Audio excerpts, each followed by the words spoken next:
7 o'clock in St. Louis, you are listening to The Morning After, presented to you by Brown and Crouppen on 101 ESPN and the TMASTL YouTube channel. Tim McKernan, Doug Vaughn, Martin Kilcoyne with you on the program. Little Jackie Papers is on the ones and twos. He goes by Jackson Burkett, and he is in the process of a rebrand from Action Jackson to Little Jackie Papers. Is it Little Jackie Papers or Little Jackie Papers? Do you know L-I-L? Lil. Both are acceptable. I guess if he's stylized as Lil, but Little works. And now with this era we live in, you'll just be, and that's LJP with your update. Yeah, a lot of initials. It's like often the... That's the thing. It's like only the nickname.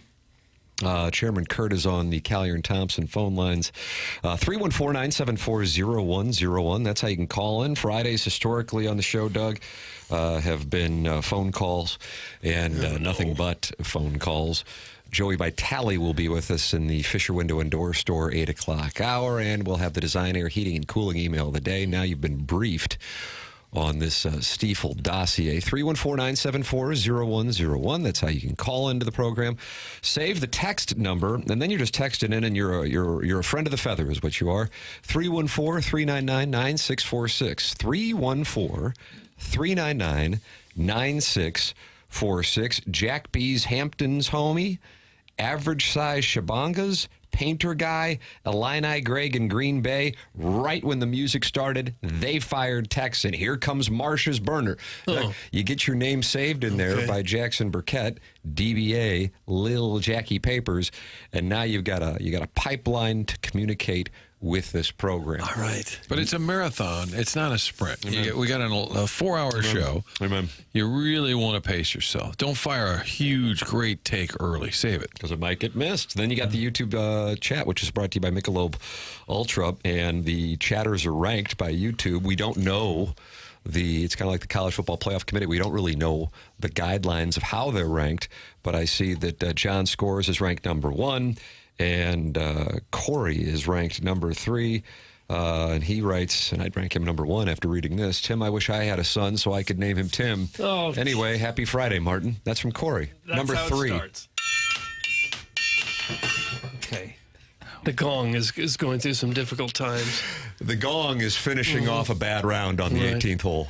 May have to find a new one this weekend. Is it Tommy Fleetwood on Sunday, Tim? Is that what the gong nice. is? Yeah, folding up shop. Tommy Fleet is in the mix. Saw that. Brian Harmon, who Jackson and I call the Happy Little Hunter, is your leader at the Open. He is on the 13th hole. He leads Tyrrell Hatton, who is certainly not the Happy Little Hunter. He's as banty as it gets out there. He is 1 stroke back, as is Harris English, who has been playing really well, but he is somebody most people have no idea who he is if you are a casual fan. Brian Harmon, your leader at the Open. Hello, friends. Well, hello. This is the British Open you're talking about, right? It's the Open. If you just say the Open, I don't know if you're talking the U.S. Open. Are we talking tennis, the U.S. Open tennis?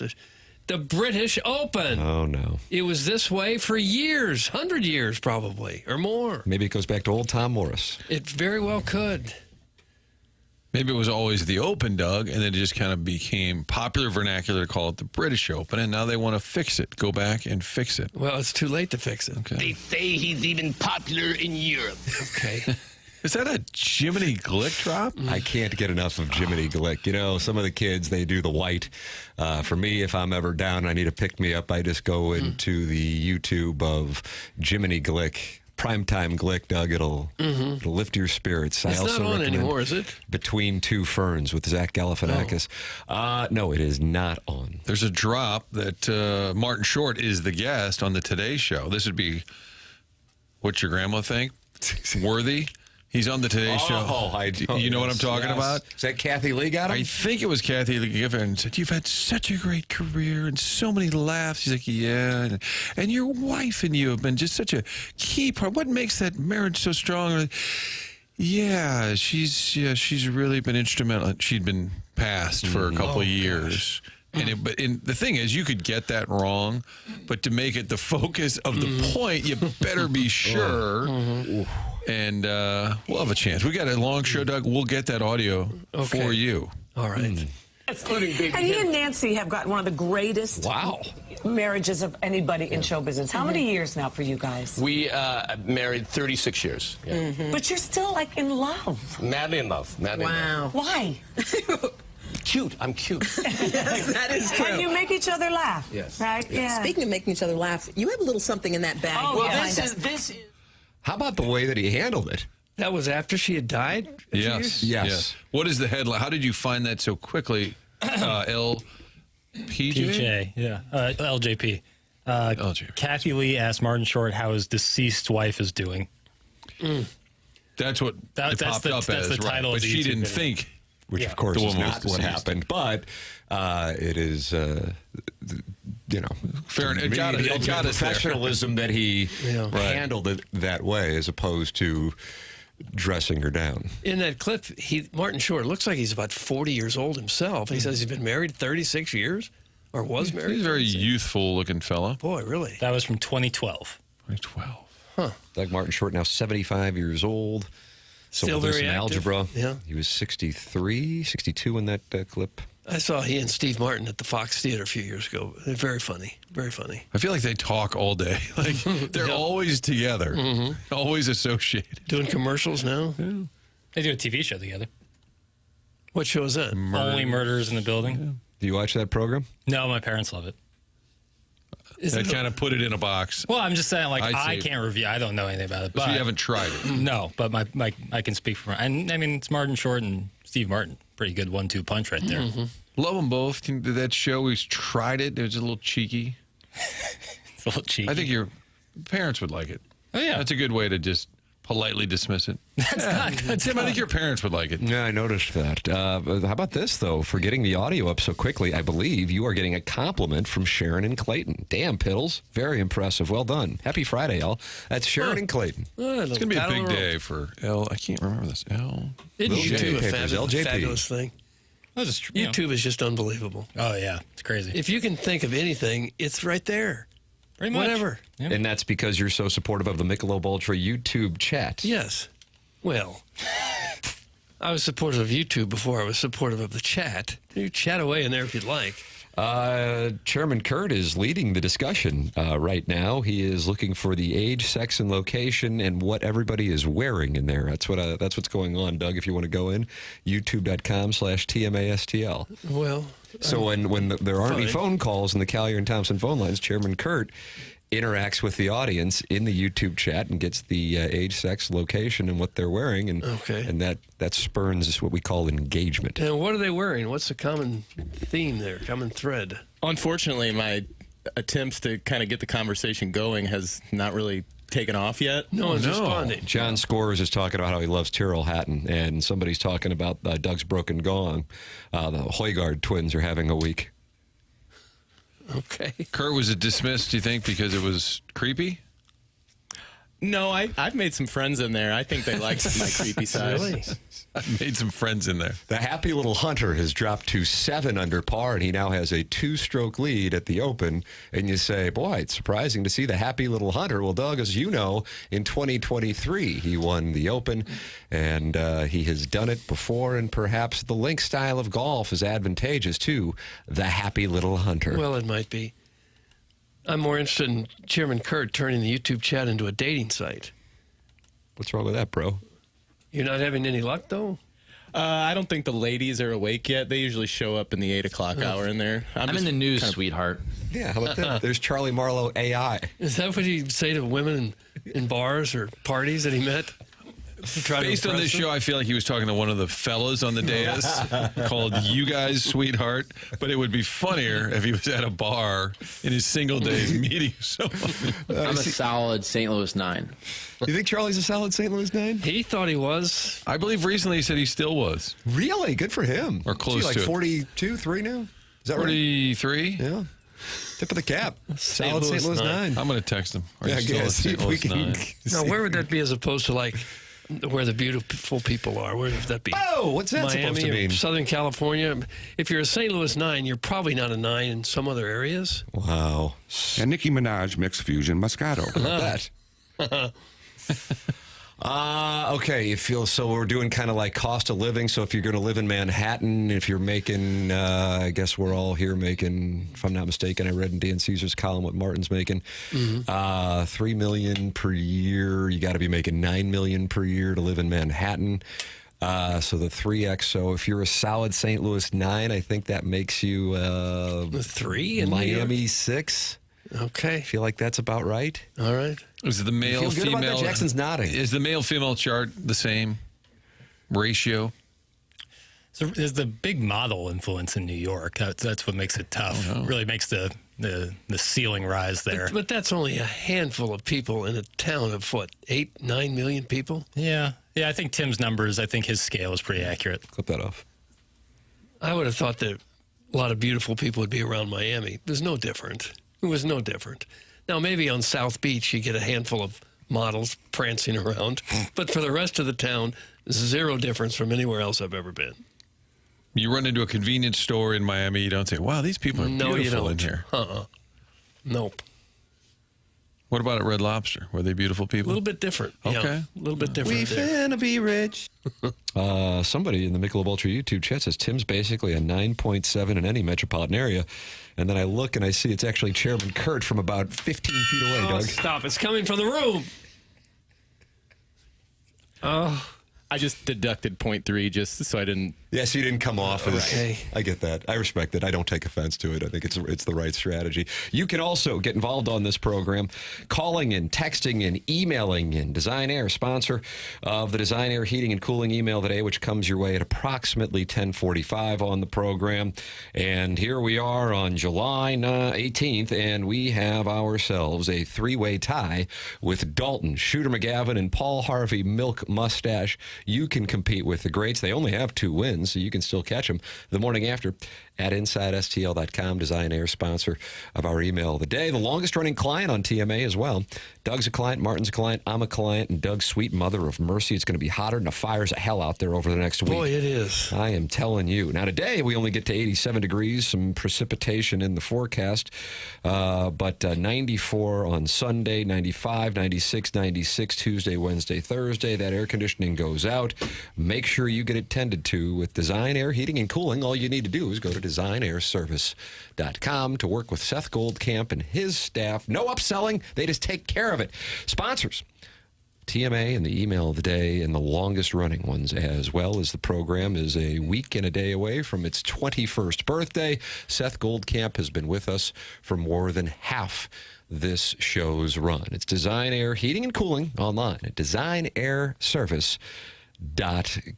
Lots here from Little Jackie Papers in the Stiefel dossier. I think that, I know listeners, Doug, they cycle on, they cycle off, Well, they have do, their yeah. commutes. And then also at the same time, we're very grateful for the people who are able to watch/listen to all 4 hours. But Joe Buck was with us yesterday, and we didn't get this conversation until about to this point in our conversation with him, which was about, I think all in, probably like 40 minutes.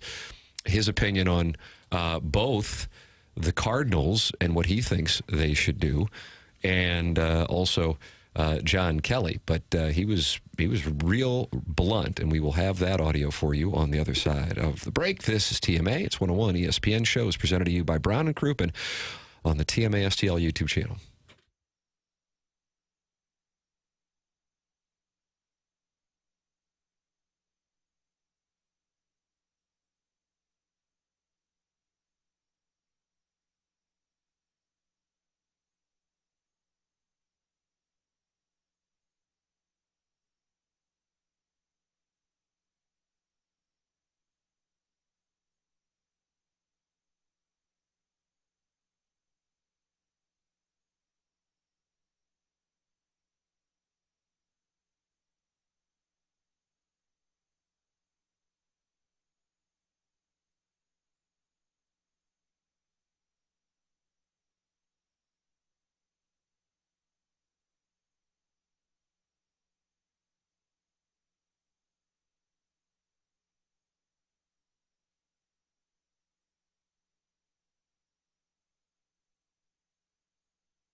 Cardinals and Diamondbacks, Doug. Well, I'm ready to get baseball going again.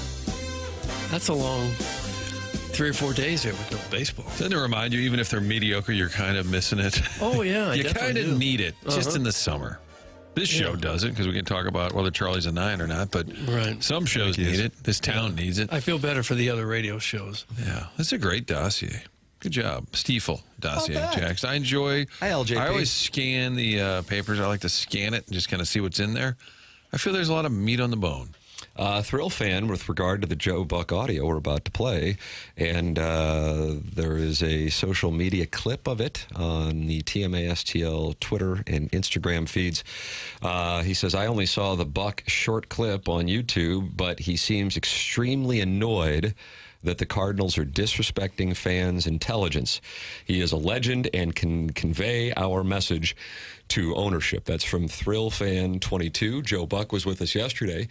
And we talked about a couple of topics that I know are at the front of St. Louis area sports fans' minds, those being the Cardinals and the trade deadline, which is coming up here in 2 weeks, and John Kelly. Here is Joe Buck on the Cardinals and the deadline. Well, hit the lever, Pale. If it's not nailed down and you can trade the person for future assets, trade. This team is not, in my opinion, is in no way, shape, or form built to win. You got to figure out what the goal is. If the goal is to win a World Series, which I think was always the goal, I personally do not see this team equipped or even close to being equipped to winning long 7-game, best of 7-game series in the postseason if you were to get in and if you were to get past the first couple of rounds. So I think it's if you're doing this change and transformation, be honest with yourself and say we're not good enough. And if you can trade veterans or free agents to be that may close games and you could get somebody for them that could help you in the future, do it. And it's time to go. It's time to rebuild. It's time to be all in on that and not kid yourself or think you're fooling fans by, staying in it. Because, again, what's the goal? Is the goal to win the World Series? Or is the goal to have a home playoff game? Base it right there at the end. Yeah, I think a lot of people feel just that way. The only big if is if you can trade any of these people. If the veterans will agree to waive the no trade, and if you can get anything for the other people, are you willing to part with the people that do have value, like a Mason Wynn or an Ivan Herrera or a Matthew Liberatore? Are you willing to trade those guys?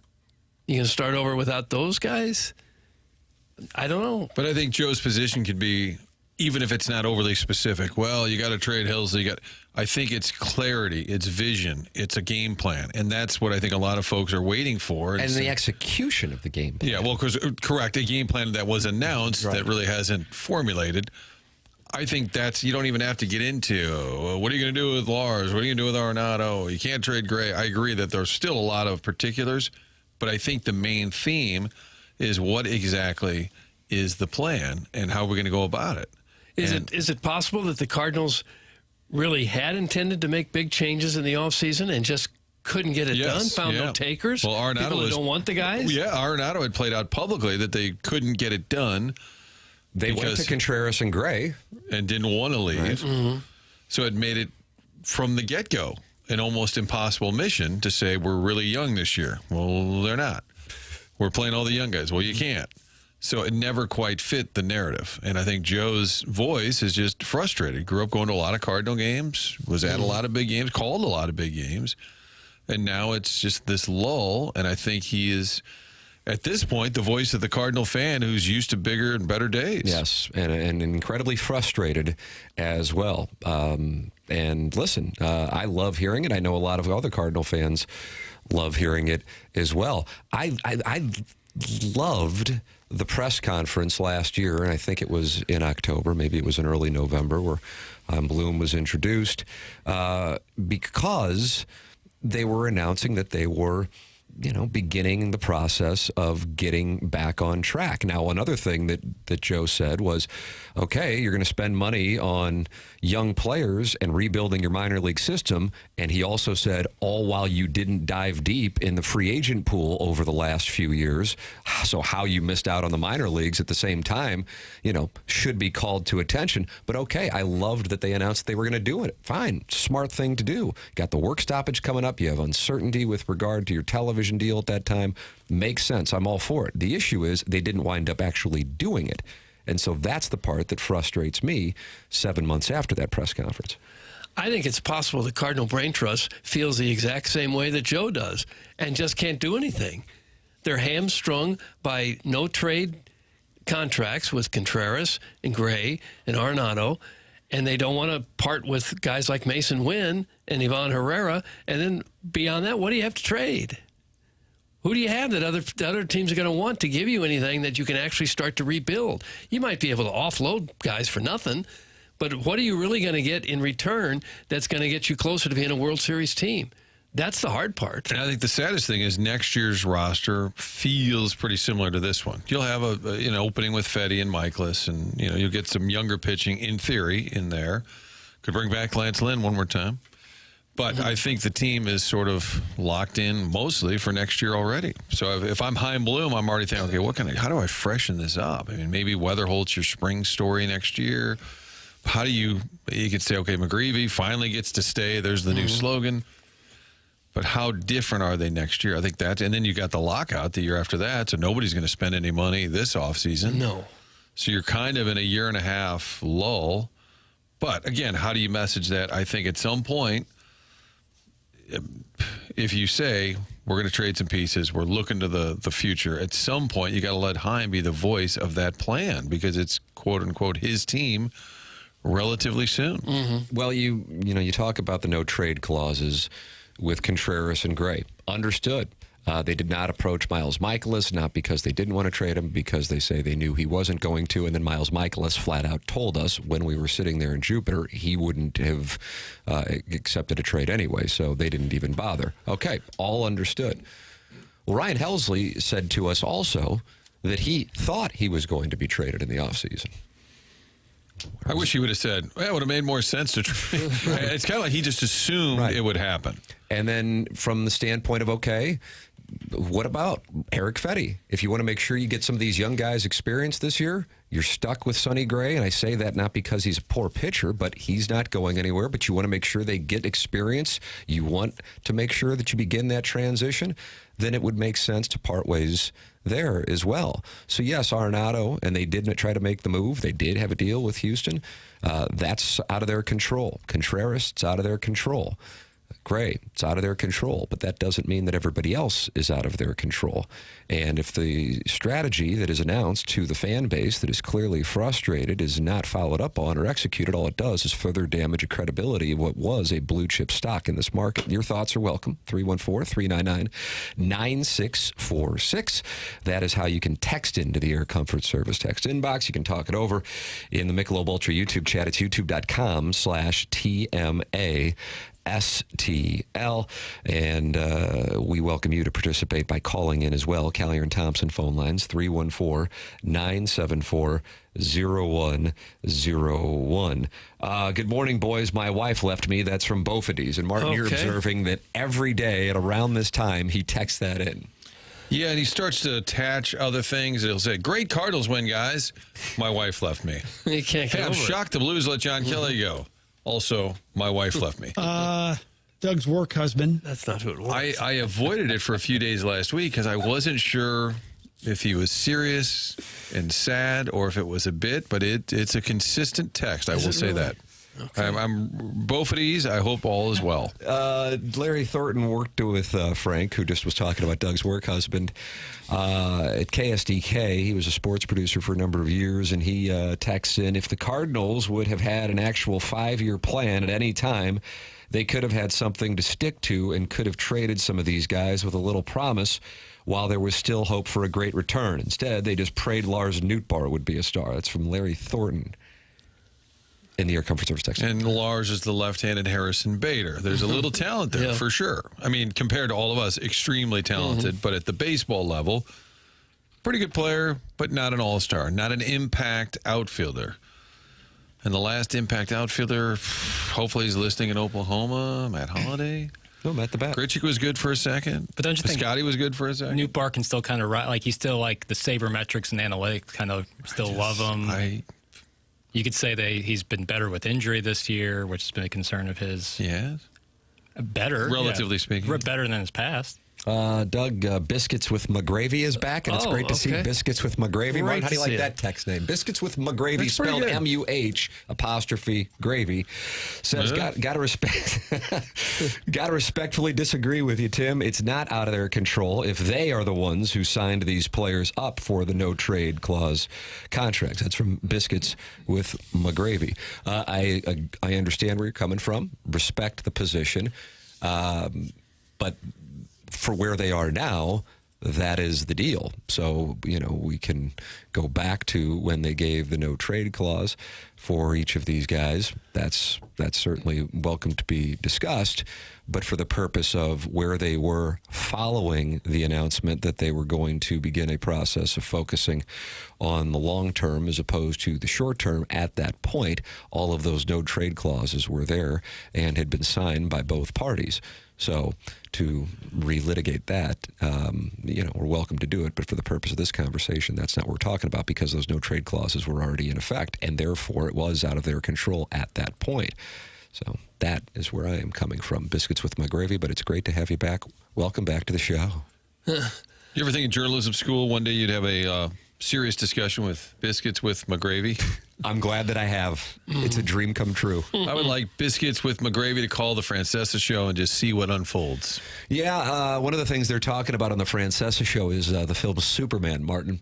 And Mike. Are there any cuts of that? Yeah, actually, Jackson has one. Doug, I don't know if you're going to want to see the film after hearing this review. Here's Mike Francesa. Okay. We had 7 clips at the start of the week on Mike Francesa's 8-minute review of the Superman film. Here's clip 3. Well, you're going to find out. All right. This is just awful. I mean, I actually think the people who wrote this must have been on some kind of hallucinogen before they decided that this was a wrap and this was what they were going to go with. The creative consultants and the writers in this thing must have all been absolutely rocked before they made this thing. That's how bad it was. I can't tell you. Oh, wait a minute. He can't tell you what? Yeah, what kind of edit was that? Do we need to hear the next cut? Because it felt like he was mid-thought. Gosh. It's not the kind of edit I'm comfortable with. Gosh, you tune in to Channel 4 tonight. The mayor is addressing the city. The most important thing that has ever happened to our town. And that was the mayor of the city. Wait, what? We're down to 4 cuts. Just very disappointing. That is just pure incompetence.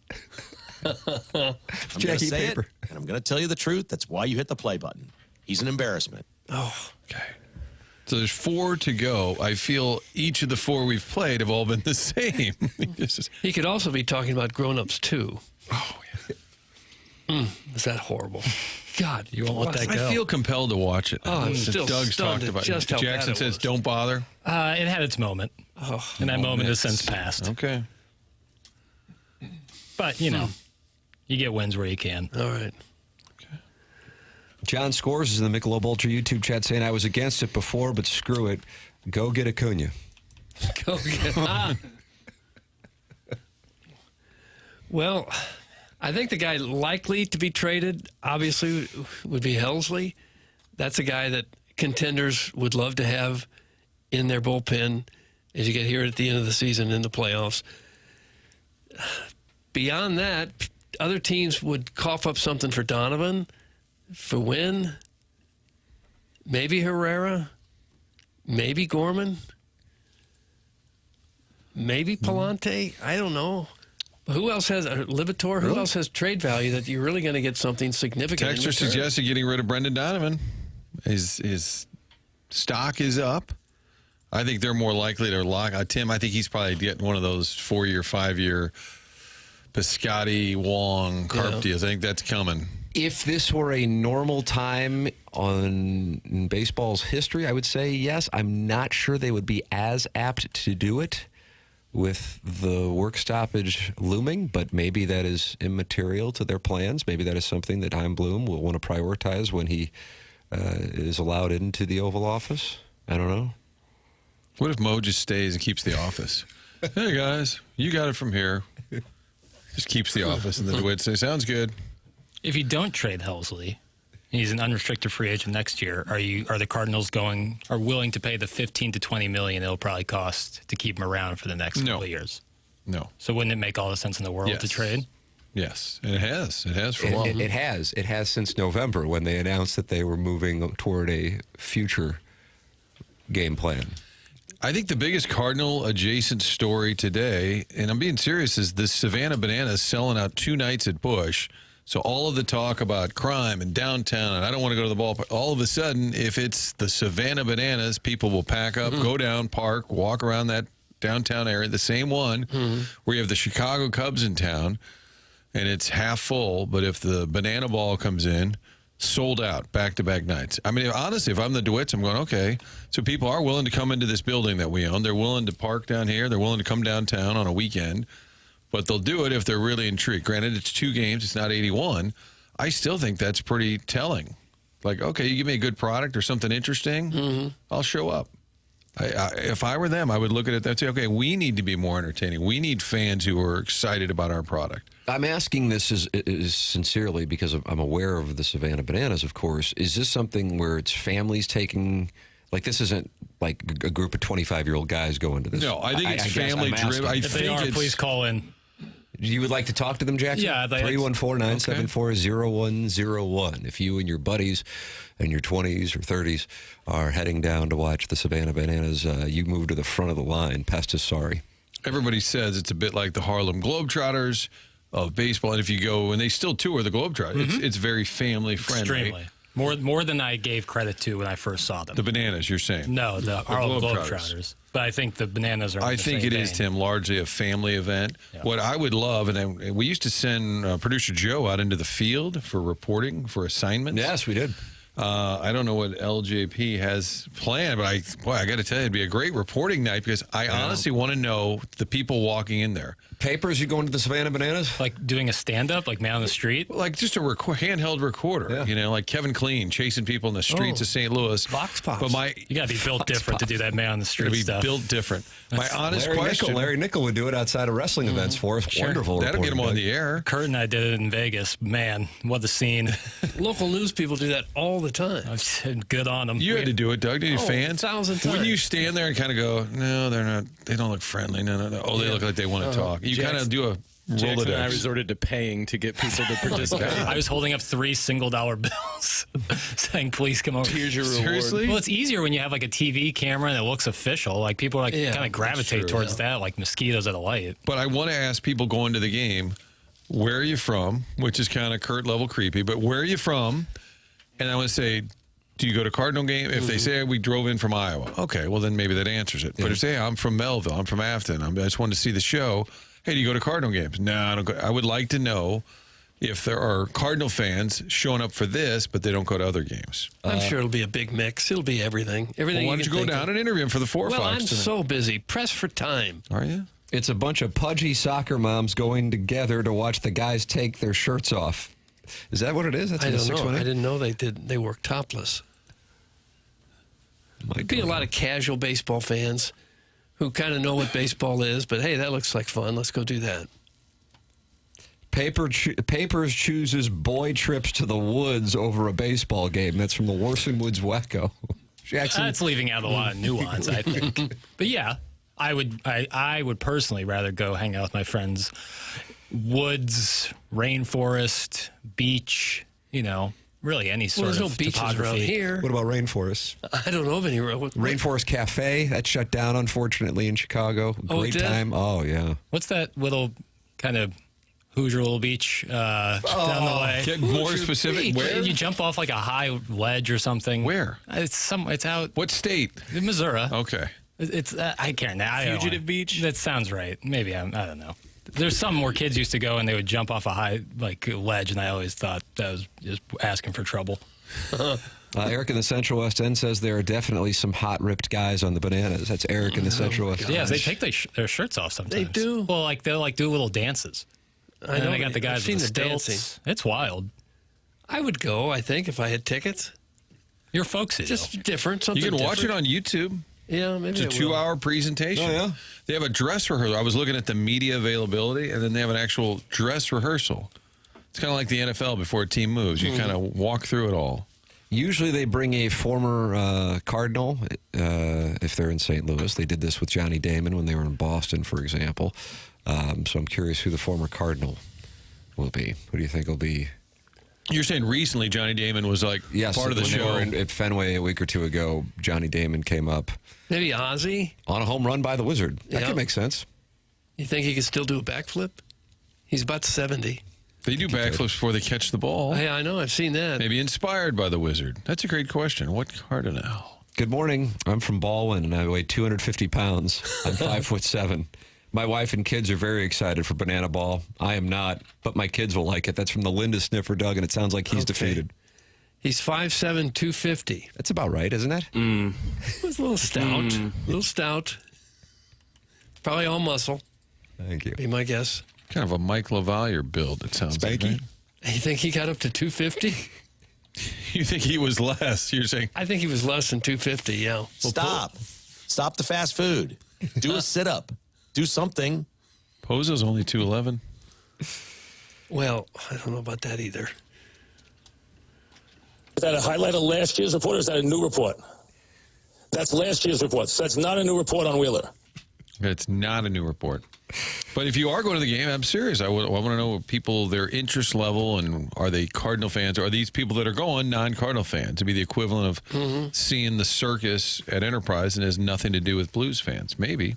I bet they bring Colby Rasmus back, and I can't wait to see it. That's from the 314. Huh. I think it's going to be Jim Edmonds. That's from the 314. I'd short that market. Although I would love it. Get off the stilts. You're going to fall. That'd be great. It would be great. Oh, by the way, Tim, when you were gone, the Washington Nationals were in town. Yep. And nobody's playing better than the Nats. Amen. Their hitting coach, Darnell Coles. Yes! Oh. He was in town. Did he And come in studio? He did not. And we talked, I think we workshopped it off air or on air. And I said, I think it goes back to the fact Fox Midwest used him as a baseball analyst in a 2000, that's correct. And we're like, what? And they said, former Cardinal, Darnell Coles. And everybody said, I'm sorry, who? Who would be the equivalent of that over the last 10 years? Well, there's a lot to choose from. I mean, Ryan Cecil's Valais- opinions on the Garrett Hampson? Yeah. Like Brandon He's the Crawford. starting center fielder. No, he's too big a name. That was so good. Yeah, we were down and they were introducing him during like one of those workout days before they played the Braves, right before the Rick Ankiel blow-up game. I said, hey, I want you to meet somebody. I'm sure you know him. He's a former Cardinal. It's Darnell Coles. Oh, nice to meet you. And they said he's going to be our postseason analyst. Oh, nice. Looking forward to his thoughts. And now he's the hitting coach for Natitude. Okay. I laughed when I was scanning their game notes. It said former Cardinal is the hitting coach for the Washington Nationals. Guys, I think it would be Taylor Motter. That's from the 314. Taylor Motter would be the postseason analyst for when the Cardinals get in this year, Doug. Yeah, okay. That makes sense. Then. Yeah. A suggestion that Jeremy Hazelbaker could be the Yeah. equivalent. Okay, Like got if it. you had a Cardinals postseason to talk about, you would have Hazelbaker as your on-set guest. Count me in. All right, Okay, Jackson's you're in. You're welcome to give your thoughts as well by texting in 314-399-9646. Save that number in your phone, and you can participate in the Air Comfort Service text inbox. You can also call in at 314-974-0101. Callier and Thompson, sponsor of the phone lines. We deep teased Joe Buck's thoughts on the Cardinals. We will have his thoughts on John Kelly on the other side of the break. This is TMA 101 ESPN.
Hey, this is Jackson with a Sports Center update. It's driven to you by Johnny Londoff Chevrolet and Johnny Londoff Autoplex. The All-Star break is coming to a close as the Cardinals are back in action this evening in Phoenix, Arizona, where they're going to take on the Diamondbacks with an 8:40 p.m. first pitch. Andre Pallante towing the slab for the Redbirds.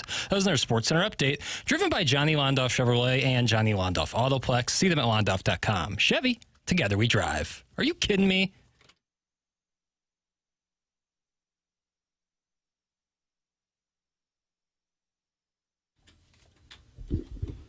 Oh, boy, this is going to put it in perspective. Wow. Just these simple little notes, Doug. Tough. Never saw the picture. After Grown Ups 2, I may never watch another movie the rest of my life. You should watch Teen Wolf 2, spelled T-O-O. That was a Jason Bateman film. This, of course, is from the original Teen Wolf, which had best screenplay, but it didn't win Best Picture. It won most accurate basketball ever represented in a film. Really? By a werewolf? Michael J. Fox is just standing feet away from somebody as they're shooting a free throw.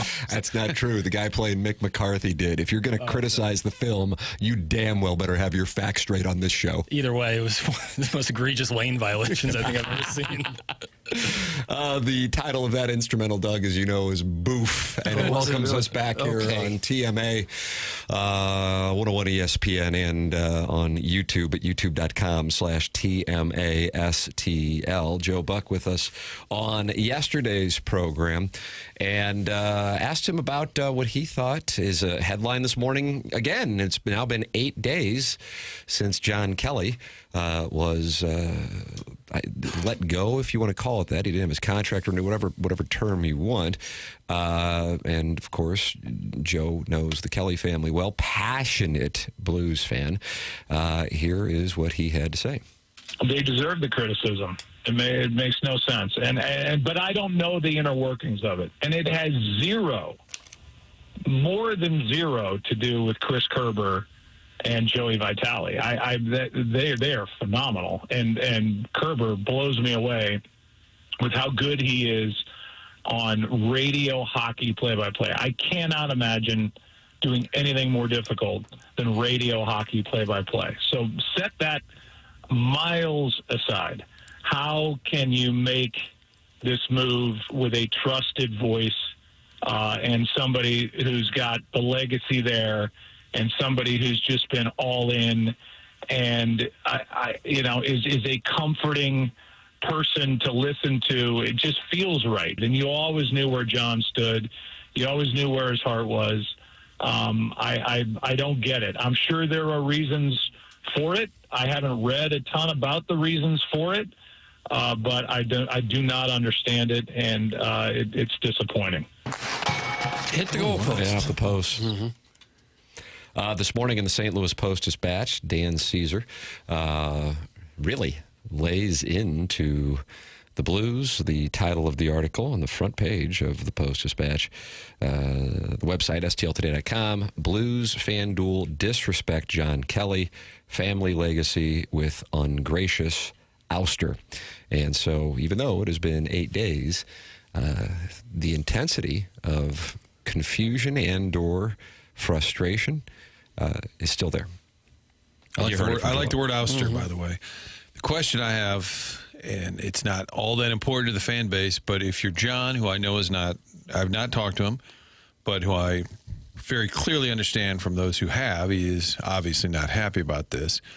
At what point is there a healing? So when Albert Pujols left, people were mad, they hated him, whatever. Then 10 years later, he comes back, he's the hero that has a historic run. Now it's like, hey, it's almost like he never left in a weird way. And Darren Pang had a better offer, but was kind of upset about it, wanted to at least be pursued, but comes back with the Blackhawks. They announce he's there, and there's plenty of love. And there's just like good feelings. If you tell John Kelly in 5 years, hey, you're getting a blue jacket, you're going into the Blues Hall of Fame, does he say, nah, I'm good? Yeah, I don't know. I'm very curious, because of the legacy, because of all of the good memories. When does that heal? And whether that matters or not, that's something I'm intrigued by, because there's such a leg. My understanding, his whole family, he's got a lot of sisters, he's got a younger brother. They're all just kind of pissed off at the Blues about it. Yeah. It's going to upend their life for sure. I would think it would take a while. It's not going to happen in a year or two, I wouldn't think. I hope for his sake if he can land another job. Because that's a big piece of this. It's so late in the summer that they waited. That's among the reasons it pisses me off the way they handled it is the timing. You just don't do that. Especially, like I said, it's not Bill Smith who moved here from Wyoming 3 years ago. His contract's up. Nice guy. Hey, Bill. Sorry you moved here from Wyoming, but it happens. This is different. So I don't know. I'm going to reach out to John again. I did the initial day that it happened. I texted him. And he said, hey, thanks, Martin. I appreciate it. And I said, if you want to, I mean, part of my job is if people want to react to the news, and it's a little awkward in the moment. But he said, I'm going to let this process, I need to process this for a little bit. But I'm going to reach out to him again. Jake in St. Genevieve says, players get cut, dropped, put on waivers, traded. It's a business, and we all get it. Why should it be different for John Kelly? That's from Jake in St. Genevieve. Because it is. Now, Jake, that's a terrible take. And I'm being serious. That's a terrible take. This is not a catcher who was called up from the minors 2 years. It's a guy who's been here 21 years, whose legacy, his dad and him, have over 40 years of calling Blues hockey. And it's a franchise that talks about their history, their nostalgia, the past. They just rolled out a new uniform, for God's sakes, and talked about, oh, look at this little shade of blue. This is like the old 60s. Like, they love links to their past. The press box is named the Dan Kelly press box. So this is not the same as just some player who was here for 3 or 4 years. Sorry, bad take.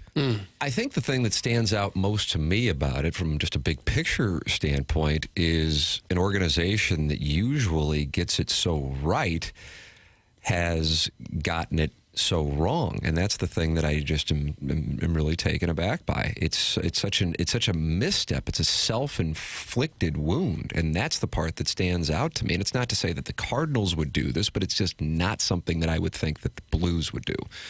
So that's why anytime we've talked about this, and we talked about it following our interview with Joe Buck yesterday, but I realized that was at 10 o'clock, and oftentimes at that point, people who are listening now were not listening at that point, which is why we are revisiting it, is that if you are inside the Blues offices, I'm just surprised that it got to a point where there wasn't enough pushback, take your pick from wherever, that somebody didn't go, I think the juice isn't going to be worth the squeeze on this one.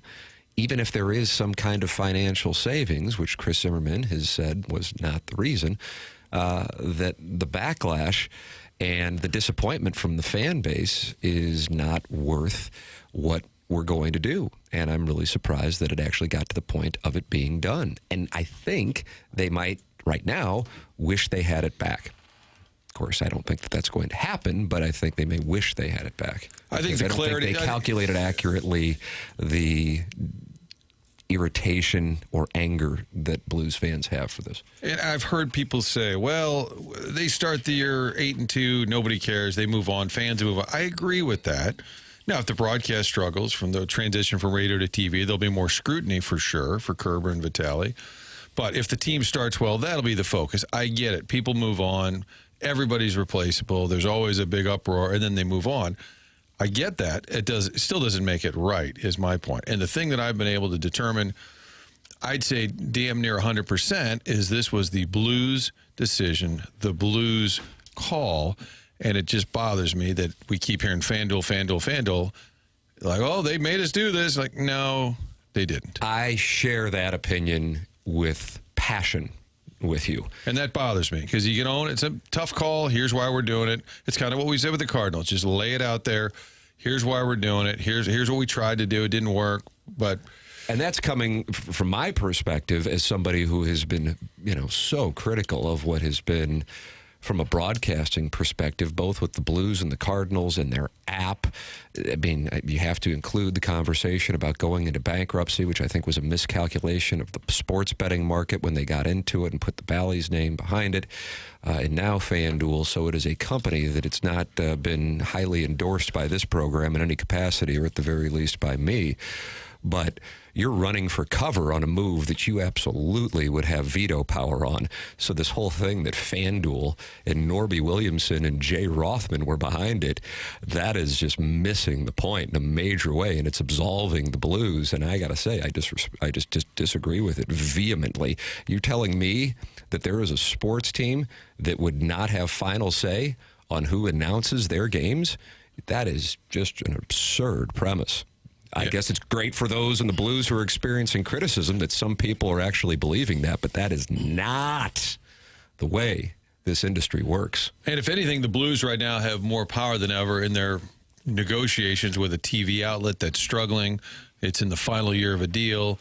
If you want to get something done, you want to do a certain move, you tell that outlet, FanDuel, here's what we're doing. If you don't like it, we got other options these days. You know, the relationship between the cable carrier and the team is shakier than it's ever been.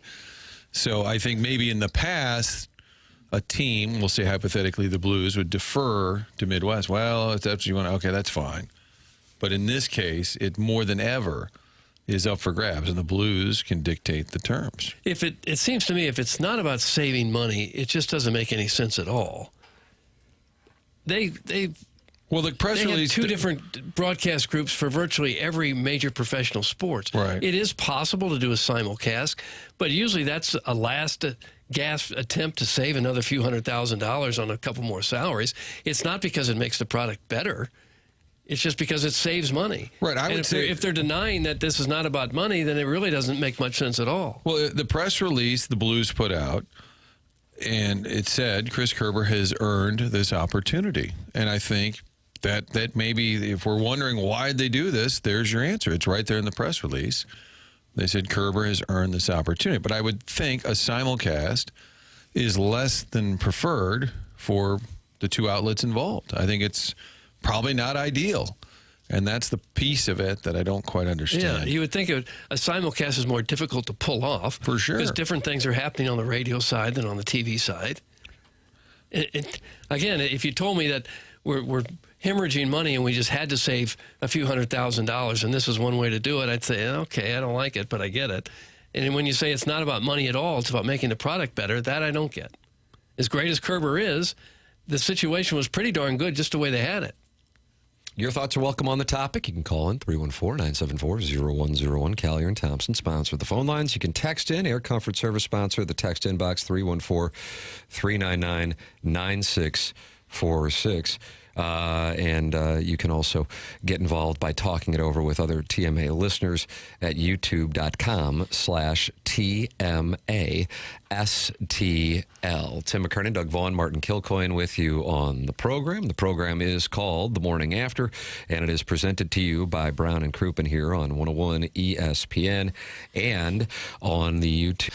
Later in the year, it's Michelob Ultra. It's only worth it if you enjoy it. If you're out with some friends this weekend, enjoy it with a Michelob Ultra. 95 calories, 2.6 grams of carbohydrates. It's Michelob Ultra, sponsor of our YouTube chat. Tim McKernan, Doug Vaughn, Martin Kilcoyne with you. Jackson Burkett is on the ones and twos. Chairman Kurt monitoring the Callier and Thompson phone lines. Fisher Window and Door Store, 8 o'clock hour next. This is TMA 101 ESPN.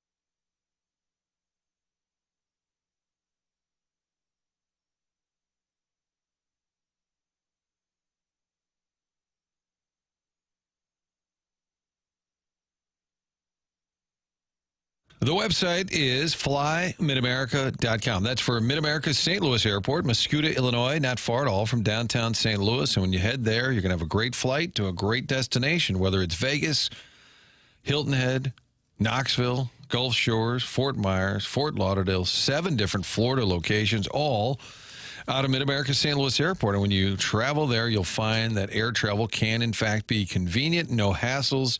Park on that huge lot right in front of the terminal, less than $10 a day. You get through, get to the gate. It's typically They've timed this. It's about 15 minutes from your car to the gate, and then you're on your way, typically somewhere fun. I've been to the airport many times, and when you're there, you see people who are just excited. They're going somewhere fun, and they know it's going to be an easy experience. It's the way to travel. People have figured it out. They're starting to expand over there at Mid-America St. Louis Airport. Get online, book your flight to Allegiant with all these great destinations, low prices, convenience, all rolled into one. Book your flight today at flymidamerica.com.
Hey, folks, Joey Vitale here, and I'm here to talk to you about my good friend Jason and his wonderful company, SchaeferDoor.com. You can find them on the website, but it's the Schaefer Door Company. They're doing incredible things with garage doors. I've been there. I've done that. Sometimes you don't know what you have until it's gone. You load up the car, you get the kids, you're all packed up for a picnic or a chance to go to the river, whatever you want to do. You go to hit that doggone button and the garage door doesn't open. It's a pain in the rear end, but good news for you. You have a friend in the garage business. Go to SchaeferDoor.com. It's best to call them, though. Give them a call. Shoot them a text. 636-782-3608 is their number. They're going to get you all fixed up, and you're going to be out and on your way before you know it. They do homes. They do small businesses. They are an incredible company, big enough and spread out enough to hit all the St. Louis areas across the board.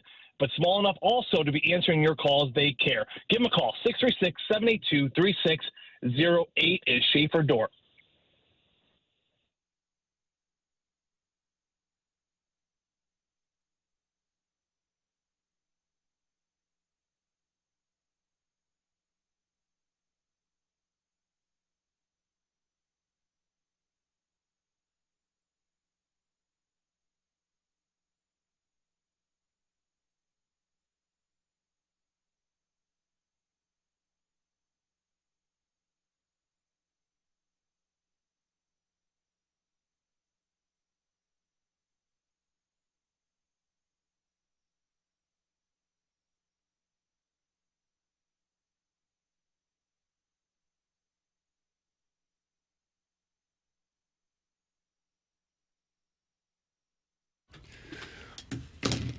Doug, does this get you fired up for Brian Harmon to waggle over the ball for 10 minutes? I get car sick watching him. Oh, no.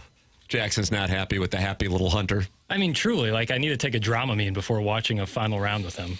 See if Joey Vitale's mad about it. He joins us right now on the Callier and Thompson phone. Morning, Joey. Hey, Tim's back. Thank goodness. Woo!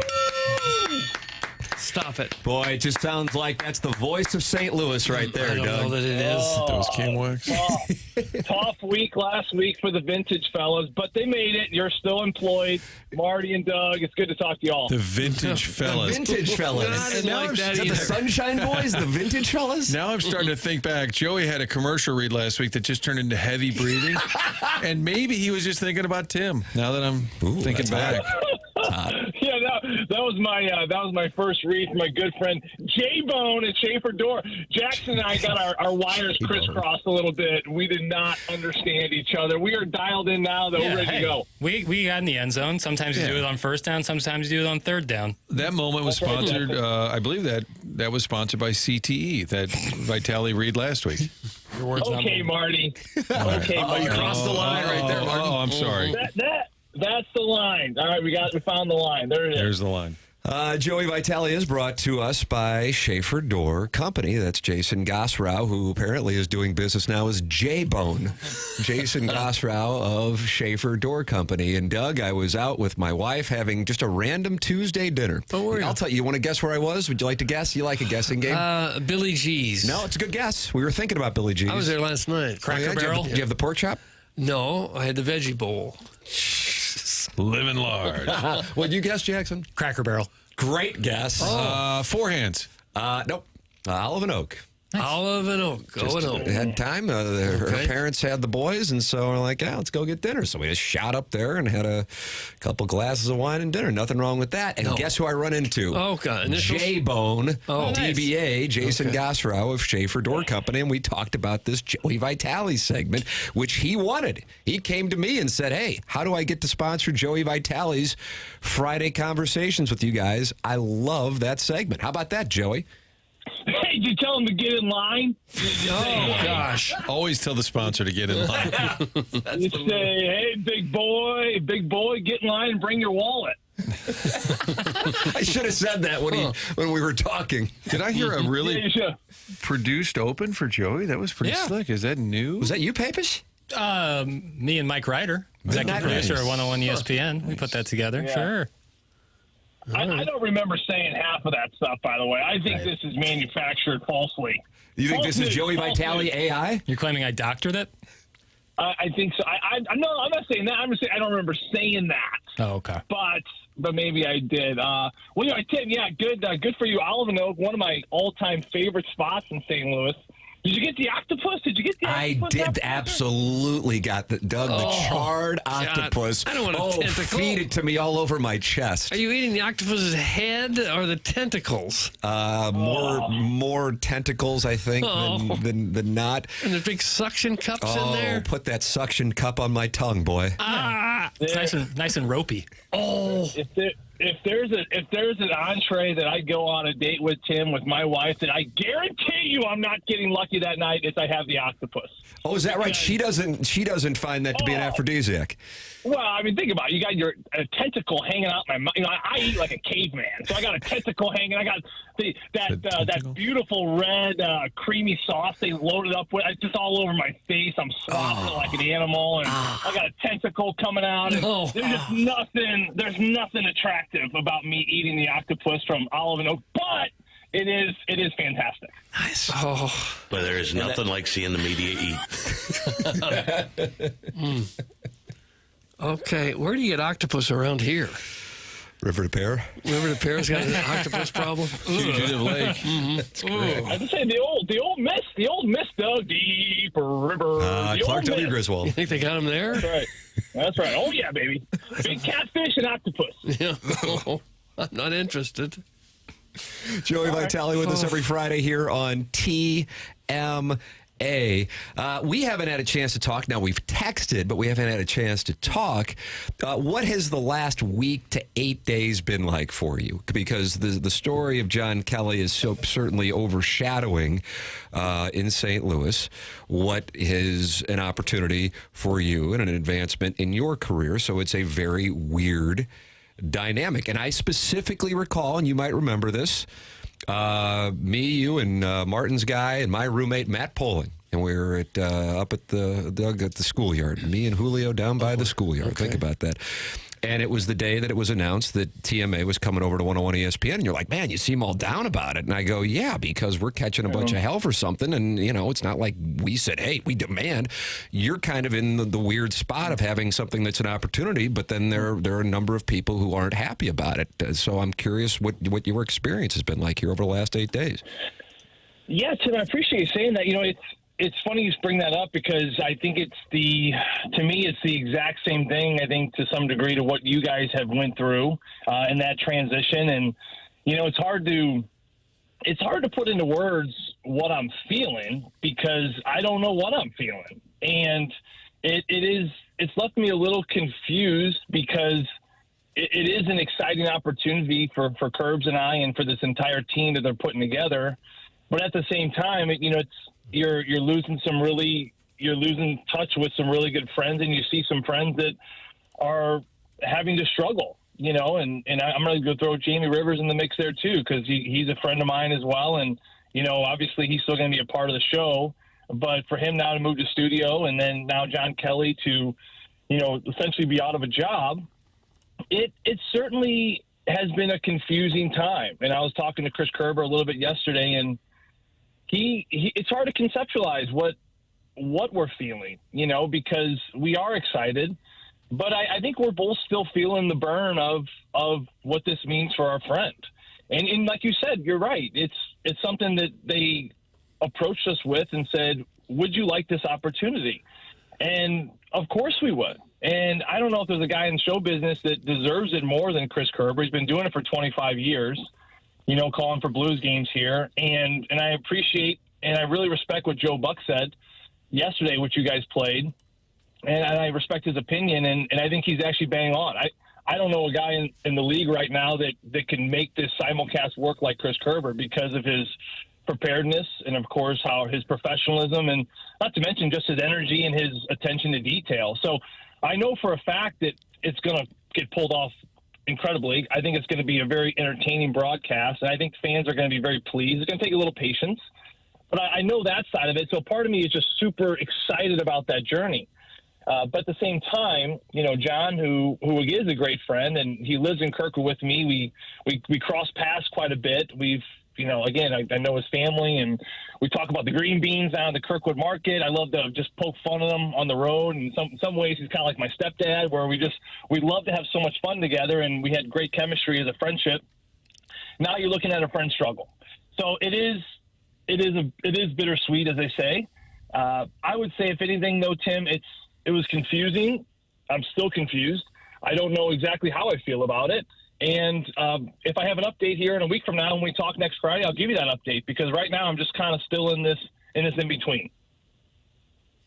You're kind of the unlikely announcer, wouldn't you say? And I'm being serious. Like, you didn't see this coming. Even when you played, you didn't say, oh, I wouldn't mind being a broadcaster. Is that fair?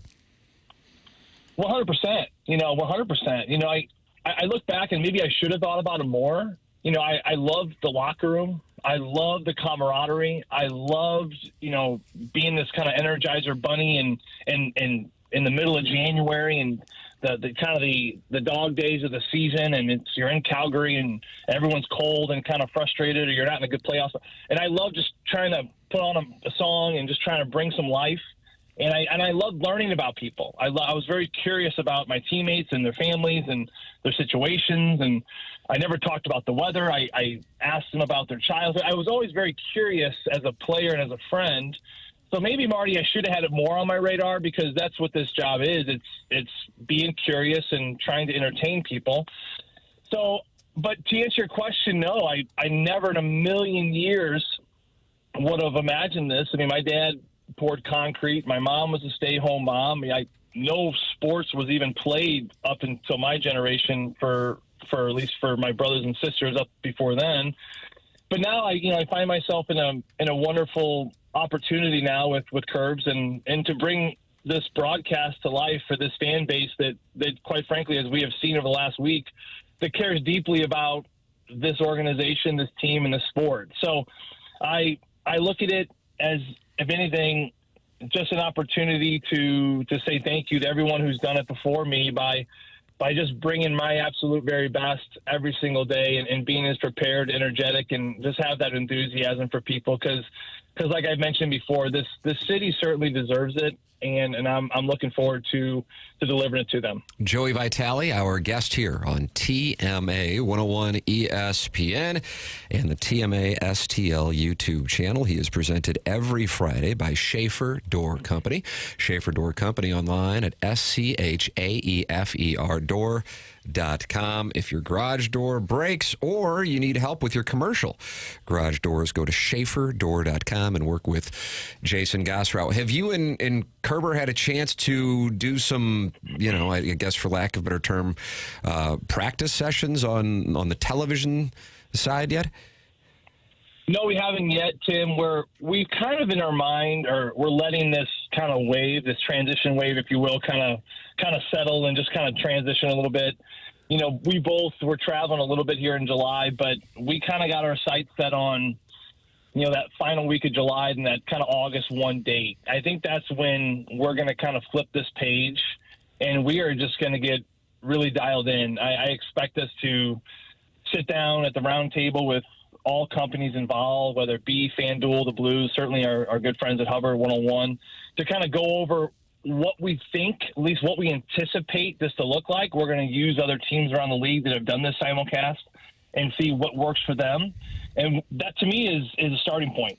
And then from there, it's just going to be everyone jumping in and giving their opinions about how we can not only make it different but better. And I think we're going to start somewhere. And then from there, Tim, I think that Curbs and I have discussed with Blues and FanDuel as well. We're going to do a couple games in the preseason. I think we're going to do all of them, actually. And then we're going to just sit down and watch. And we're going to watch a game. And we're going to listen to the call. And then we're going to go back and we're going to just listen to the call. And we're not going to watch the game, because we're going to see what this thing sounds like while we're not watching it. Because one thing we want to be very, very clear about is that, yes, we are going to be calling this game for the TV side. But also, we are not leaving the listeners on the radio side out to hang out to dry. We want to inform them about the score. We want to inform them that the puck just crossed the blue line, because they can't see anything. So it is going to be a balance. It has been done before. It can continue to get done in the league. So it's really just about doing it, coming to the drawing table. What do we like? What didn't we like? Getting a ton of feedback from people that we really respect and understand the business, and just continuing to make adjustments to ultimately find in that sweet spot. You think you'll have to do a lot of things differently? It seems like maybe you're going to have to do a radio-type call with a camera on you every now and then. Yeah, Doug, it's going to be a little different, and there's so much I don't know just yet, because we haven't done it. It'd be like me telling a woman, or my wife telling a lady just got married, hey, you want to have kids? Well, this is what it's like. And she goes into an hour and 2 hours and gives her a book about how to get pregnant, be pregnant, have a baby. It's like, yeah, you can read all you want. What's that book? You don't know what to expect till you're expecting. It's like you can read that and you can get a little bit prepared, but you don't know until you just jump in and you do it, and you try things and you make mistakes and you learn from things. And so again, it's going to be a learning curve, but from my standpoint, we don't even necessarily know what vantage point we're going to be at just yet. And I think for me, it's going to be just being, obviously talking about the why, and how I adjust the why and what I fit into the why is going to be important. I sat down with Joe Micheletti when I got the radio job. This is 8 years ago now, and I get the job from Chaser, and I got to the interview process, and I'm sitting there in August, almost this time, 8 years ago, and I'm like, okay, I got this job. I did good enough to get this job, and I remember thinking, like, how the heck do I do this job well? That's my first question. It was always, what does it take to do this job well? And I had no idea. And I asked my dad, and who, of course, was my biggest mentor. I said, Dad, I got this job, and I'm really excited, but I don't know how to do it. And he's like, well, what do you do when you don't know how to do something? And I was like, what's that? And he goes, well, I've always told you, you got to find a mentor. And I said, you got to find a good mentor. And so I looked into who I really respect, and I asked some different people who they feel is the best. And Joe Micheletti's name came across, and I know Joe, pretty well up to that point.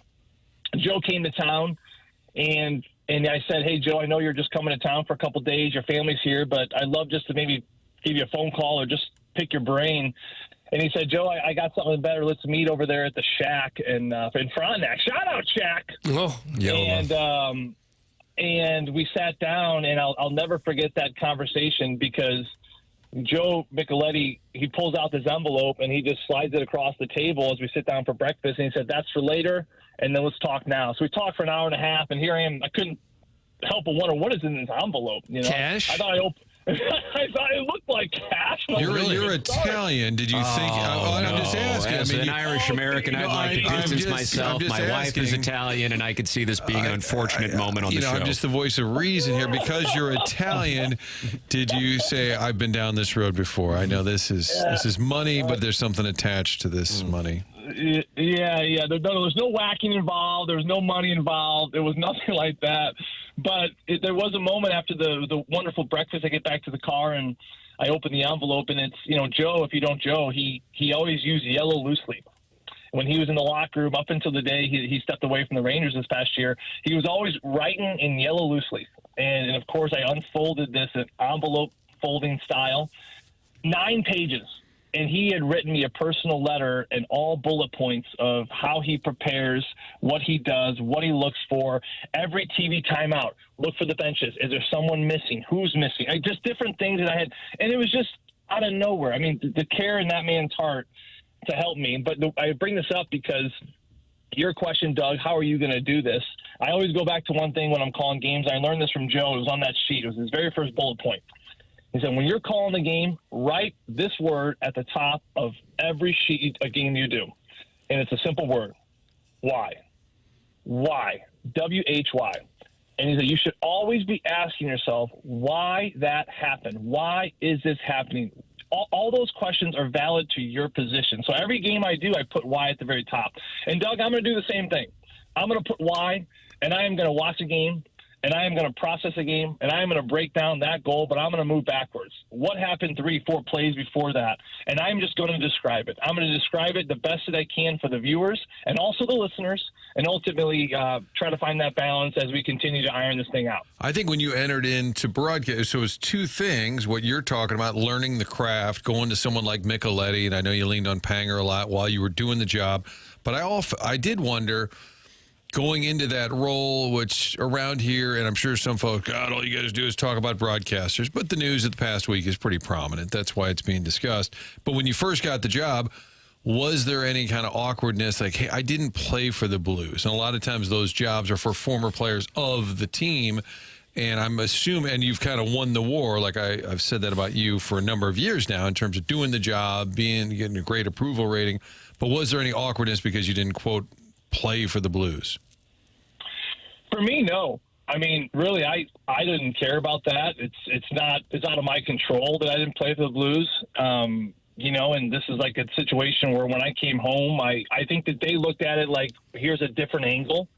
Here's a younger kid, a younger voice that grew up, that went to the old barn, that cried himself to sleep when Steve Yzerman beat John Casey there in Game 7. You know, there was a different angle there where, you know, growing up in Athens, playing for Junior Blues, you know, going to our alma mater, Marty, and CBC. So there was different ties to the Blues, different ties to the city, I think a different care factor to the city and the fan base, that if you are a transport and you come in from out of nowhere and then play for the Blues and you're here for a short stint, it's just different. And, you know, I didn't really know what it would be. I don't think they did either. I think it was a big time rolling the dice for them as well, because it is untraditional. You know, it's untraditional as if when the time they brought in Darren Pang, who never wore the blue note. And in fact, he wore a Chicago Blackhawks jersey, you know, and I'm sure that was unpopular. You know, and I remember Darren Pang telling me that. He said on the plane, as we had about a couple bourbons, and I remember a conversation when I was at the very beginning, and he said, you know what, Joe, you didn't play for the Blue Note, but guess what? I didn't either. You know, and he wasn't being arrogant or bragging, but he's like, you know what, the people have learned my call, and they have learned to love what I do, because I bring the professionalism and the enthusiasm, and that's all they want. They just want to be entertained. So I took that advice, and I just ran with it. You know, was it a struggle at the beginning? Yeah. I mean, I didn't know what I was doing, and I was, you know, mumbling and stepping over calls, and with curves, it was a struggle, and I was trying to find myself and find my voice. But ultimately, it's just everyone kind of in that journey has a breaking point where they're like, you know what, I got to stop being Joe Micheletti. I got to stop trying to be a Kelly Chase, and I just have to be me. And I did that, and I found that little voice of bringing in different color and different aspects to things. So it's been an interesting journey. But again, I look at all the people that helped me. You know, you mentioned Darren Pang, Joe Micheletti. I actually sat down with Joe Buck, who you guys had on yesterday. We met at the Starbucks Coffee House. And he gave me some incredible advice that we could probably get into on another day, where I don't want to run out of time here. But Joe was incredible, and just leaning on those people, and like I said, leaning on the right mentors about how the right way to do it is, and then ultimately trying to find the voice that I am. But ultimately with Chris Kerber, it's a chemistry that it's undeniable, and I think that for us, we're going to continue to do that. I love the fact that you have great attention to detail. It wasn't Starbucks. It was the Starbucks Coffee House, Tim. They met at the Starbucks Coffee House. McDonald's hamburger restaurant. Well, I think it's part of the deal when you make the under-the-table agreement for payola that you would... That took place apparently at the Shack. I'm going to see if they have CCTV available. Front neck. People want to know if you got the Make a Grown Man Cry at the Shack, the breakfast burrito, Doug. Joey, is that what you get? Oh, big time. Big time. Their burritos there are massive. I mean, they're the size of your head. You know, they got a mimosas, they got Bloody Marys, and then best part about the Shack. Shout out, Shack. Your kids can draw all over the wall. Yep. So, you know, the restaurants, you know, Tim, you bring your kiddos to the restaurant. Hey, say, don't put that, don't do that, put that. The Shack is like, it's like a free for all. It's like being a free range chicken. You just draw on the walls, you draw on the table, you draw everywhere. You can do whatever you want. So it's stress free for parents. Doug, why don't you take the family up there? I think I saw flowers on your chicken coop last night when I was driving through Kirkwood. You were driving by Joey's house? Yeah. Have you decorated the chicken coop? You didn't come in to say hi. You don't help me feed the chickens, huh? Well, I was driving by is all. I didn't think it was necessary that I come into the house. I just noticed that the chicken coop was very well decorated. Yeah, I gotta water those flowers quite a bit, actually. Yeah, we decided to. My wife decided to put some flower beds outside the chicken coop to really jazz it up, if you will. She thought the chickens needed a little something prettier to look at, which of course I agreed with, because you know she's my wife and I don't dare disagree with her. Right. Yeah, that's what I noticed. Lovely flowers. Did you see any ghosts when you drove by that? I did not see a goat. No. No. Ghosts. Ghosts? No. A lot of times you don't see them until they're right up on you. Oh, is that right? Yeah. That's been your experience with the paranormal? Joey Vitale every Friday here on the program, brought to you by Schaefer Door Company. That's SCHAEFER Door Company. Work with Jason Gosrow and his staff at Schaefer Door Company. And apparently he wants to be known as J-Bone. I didn't know that, but I got to listen to the sponsors. Sure. And that's what Joey's saying. Joey, what's on the itinerary for the weekend? I always like to hear what's doing, especially as you manage the roster of children.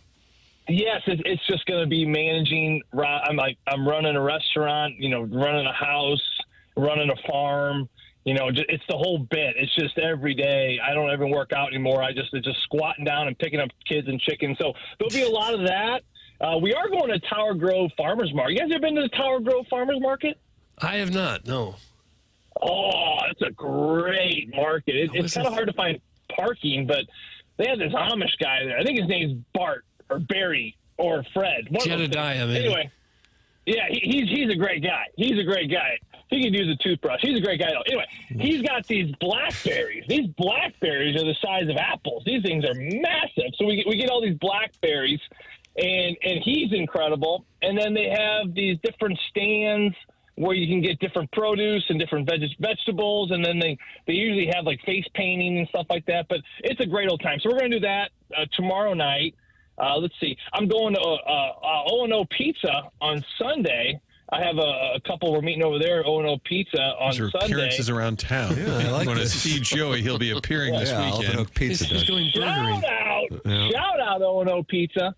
But then I think after that, Tim, we're gonna kind of keep it low key this weekend. We purposely try to keep everything off the books, where we're gonna have a pool / chicken party. The kids call it the pool chicken party, where they're in the pool and then they just run out and play with chickens. So we're gonna do that quite a bit. I'll be darned. Yeah, Doug, Might pool wanna and check chicken the party. zoning over there. Yeah. Joey Vitale here on TMA 101 ESPN, brought to you by Schaefer Door Company. Thank you, Joey.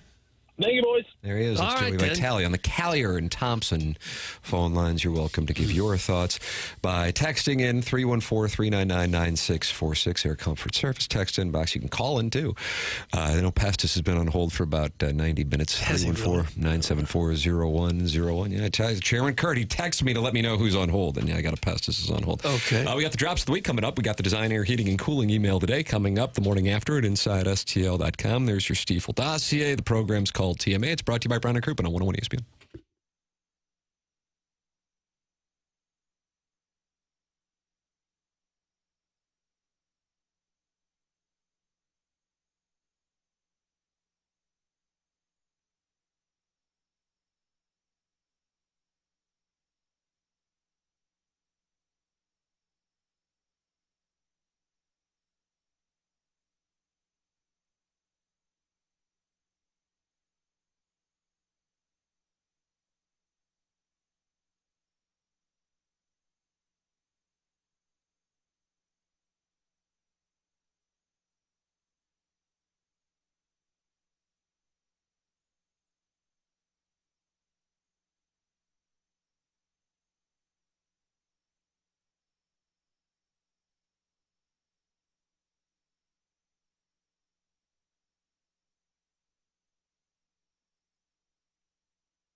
Well, you're right, Doug. It's Tom's Diner, Suzanne Vega. The question that everybody wants to know is what year? Well, I don't know the years, Tim. Did she do Luca? She did. My Name is Luke. Was that 87? I feel good enough about 87 that I will allocate a fourth of my bankroll to it. Is this Tom's Diner or Luca? Oh, come on. We got to do show prep around here. No, you're asking Tim what year are we talking about? Huh? He's asking what song it is, Martin. You don't know what song this is that you played. No, this is Tom's Diner. You're asking if Tim is asking the year on. All right, start over. Doug, I'm doing psychedelics. What is going on Welcome this back. show? Hey, it's TMA. Welcome back. Hello, friends. Joey comes on, and my Your brain is just scrambled. turns to scrambled eggs. Hold on. Will this help? Yeah. I do like a gentleman, heavy breathing. Put that off, do you? Released in 1984 is what I'm seeing for Tom's Diner. And then Absolutely not. that, It's just absolutely not. And now I'm going to, if I can bet that. That's 1987. There's probably a remix of some semblance. Right. There's no way that beat was going on in 1984. And now I just moved the entire bankroll in. The whole thing is in. 87? Does that sound more right? So it was released as a single in Europe only in 1987 following the success of her single Luca. Luca was huge. I have Luca at 87. So maybe it got brought back And to then it life. was a basis for a remix by the British group DNA in 1990. Yeah, that's a 90s beat. Okay, all right. So the original song came out in the mid to late 80s, and then a different group remixed it with... There was kind of that percussion with... Doug, was that a sax? You call it a yakety sax? I didn't hear enough of it to know. A muted trumpet like the Mills Brothers? That's nice. That's an absolute 1990s beat. Yeah, Is this true? Yeah. You agree with that? I'm sorry, something. Conversations with ourselves here on TMA. Tom's Diner, the song, is Tom's Restaurant in New York City. Yeah, it's Seinfeld restaurant. I didn't know that. Fun facts for no one tell. The exterior, yeah. So the diner later became famous as the location used for the exterior scenes of Monk's Cafe in the sitcom Seinfeld. Mm-hmm. But I think what Jackson's onto, there's something about how that song got re-released after Luca was a hit. Yeah, that's you what might, it's saying. you might both be right. Hate to say that. Yeah, that's Nobody's right. Nobody's wrong. It's Teammates 101 on ESPN. We're arguing over Suzanne Vega's songs, which is, I guess, what you expected to hear when you tune into the station. I wasn't prepared. Well, we're going to break down last night's big game. I do have some updates. What do we have? Do you have time for updates, Tim? I do. Doug does not. I'm really busy. The question was asked, Charlie, we played the drop. I'm a St. Louis 9. What are you currently ranking This is yourself? Charlie Marlowe, who ranked himself as a St. Louis 9. And I said, what are you currently ranking yourself? Thanks. We'll hang up and listen. He said, haha, same. I'm aging like fine wine. Nice. Good for him. So Chuck Marlowe says he's still a 9. A texter brought this up, and I looked into it. Doug, apparently, are you seated? I am. There will be a Grown-Ups 3. And Kevin James is saying you've that. got to be kidding me. And there's multiple stories in that would come out that is in production, and it'll come out in 2026. So, Doug, yes, there will be a Grown-Ups 3. I don't know if you're prepared for that. Gosh. It has to be better than 2. Jackson, One of the worst things I've ever seen in my life. Jackson, an update for you. Fugitive Beach. A lot of people conjecture that's what you're talking about. It's in Rolla. Okay. And it's called The Fugitive Beach. And it looks a delight, like maybe an old quarry that people go and jump in. Mm-hmm. Is that the one you were thinking of? I think so, yes. Okay. Some people said Johnson shut-ins, but No, this that wasn't it. Fugitive Beach is like Ohio State. It's The Fugitive Beach. I like that. And then for you Mizzou geeks, did you know that this Jason Crow Jr. is announcing his pick for college? Oh, Papers does. I guarantee you At that. 4:30 this afternoon, live on CBS Sports Network. He would be, if he picked Mizzou, it'd be like their highest player since MPJ. Michael Porter. How do you feel about it, Papish? I love it. But I feel pretty strong that he'll be choosing the black and gold. Oh, really? There's a floor general. But here's what's interesting. Jason Crow Jr., his dad played overseas for a long time. They said to this point, he has not taken any official visits, despite offers from the likes of Alabama, Arkansas, Kentucky, Missouri, UCLA, USC, Villanova, Washington, and several other outlets. He's never publicized his offers. And he is going to make his announcement. This says he's never taken a visit. Isn't that a little odd? And then he would make his announcement. So Mizzou fans are geeked up. That is at 4:30. You think maybe he's just waiting to hear what they're offering, what kind of money is at each place? Why do you need to visit? Just tell me what you're going to pay me. I guess that could be in play here. How about that? Never taken an official visit. John Gruden's burner says Gabe says Crow is a lock for Missouri. Is that accurate? Is that, I've heard a lot of people yesterday buzzing about this. I was listening to the Colonel's podcast en route to the station this morning, and they were talking a little bit about it. They were also talking about SEC Media Days, where Gerard Hamilton was. Gabe was down at, what is it called, Jackson? The Peach Days or something like that? Oh, the Peach Jam. Peach Jam, that's what it is. Yeah. Is that what your understanding is? A huge Missouri basketball fan? Yeah, the people that I know who are in the know are very confident in this. Wow. Yeah. So this would be I'm not massive. saying anything. Do This you is not lose your breaking. scholarship if he comes to Missouri? Would you be willing to give it back? I'd probably have to earn it. I'd have to prove myself why I'm worthy of it, and I will. How will you do that? 15-foot jumpers, baby. What? Yeah, you better believe it. Tim, 5th ranked in the country. Jason Crow Jr. How about that? Thinking about Tiger. headed to Como. The tape on him is pretty awesome. The tape. Where is he from? Inglewood. The L.A. area. Okay. They said he's going to break the California scoring record, which they probably had some pretty good ballers. Yeah, Probably, I mean, you yeah. could just name like 100 off the top of your head. I could probably get to 90. Also, as I mentioned, they were talking about SEC Media Days yesterday. We played a clip of it in the 10 o'clock hour. But like we said regarding our conversation with Joe Buck, Doug, plenty of the people who listen in the 10 o'clock hour don't get a chance to listen in the 7 o'clock hour, and, of course, vice versa. So Eli Drinkwitz was at the podium, and he was talking about what essentially becomes a 30-team playoff. Now, what Gabe of Power Mizzou was saying with Gerard Hamilton, who covers the football team on Power Mizzou, is that what he was actually advocating for was the SEC to go to an 8-team playoff to determine its 4 bids. That's what he was saying. So if that's the case, because he wants to take it out of the hands of a committee, if that's the case, I like it. It surprises me because then at that point, the SEC, quote, only has 4 teams, which I think they're angling for having more. But I like the idea of it being earned on the field as opposed to, a committee with a, not only is it subjective, but it seems confusing standard for who gets in. An 8-team playoff, so you'd play In the one SEC. game, and the winner of that one game would be one of the 4 teams that gets in? My guess is until a champion is determined, and I guess that adds 3 games, but then maybe you then subtract the non-conference, which would surprise me because then you lose some of these inherent rivalry games that are non-conference in the SEC. Yeah, be a pretty dramatic shift doing it that way. But when we played the sound, Martin, I think you might have already gone to onboarding, but I wasn't mocking what he was saying. I just didn't totally follow it. Do you have it? Yeah. Here, take a listen, see if you can follow what he's saying.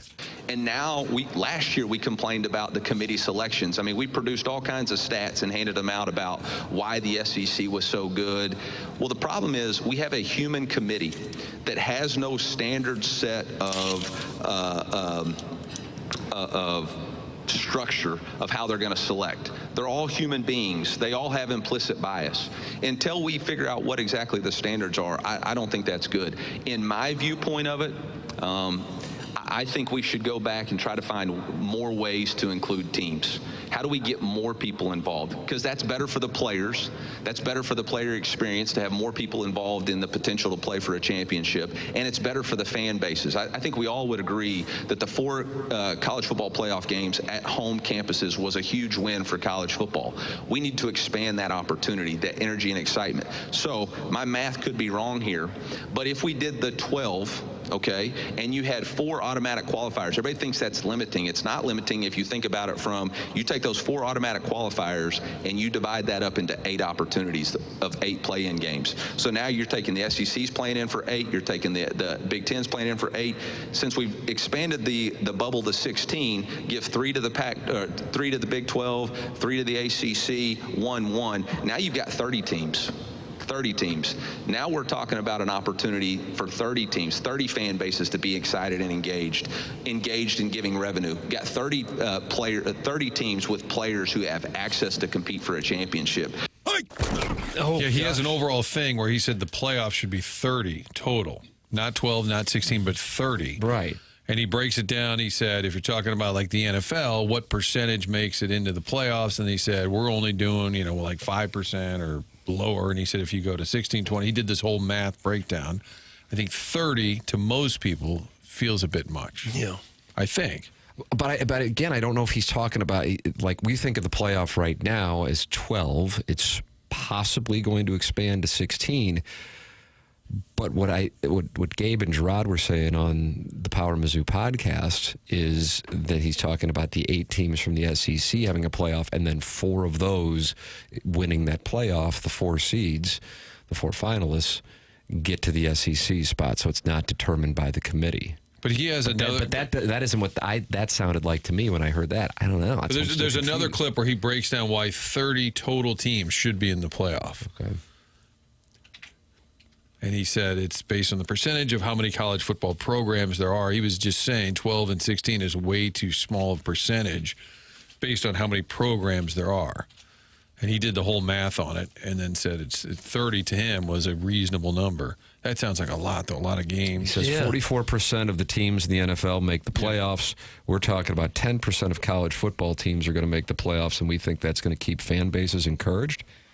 See, Eli Drinkwitz yesterday. Well, I guess it would do that.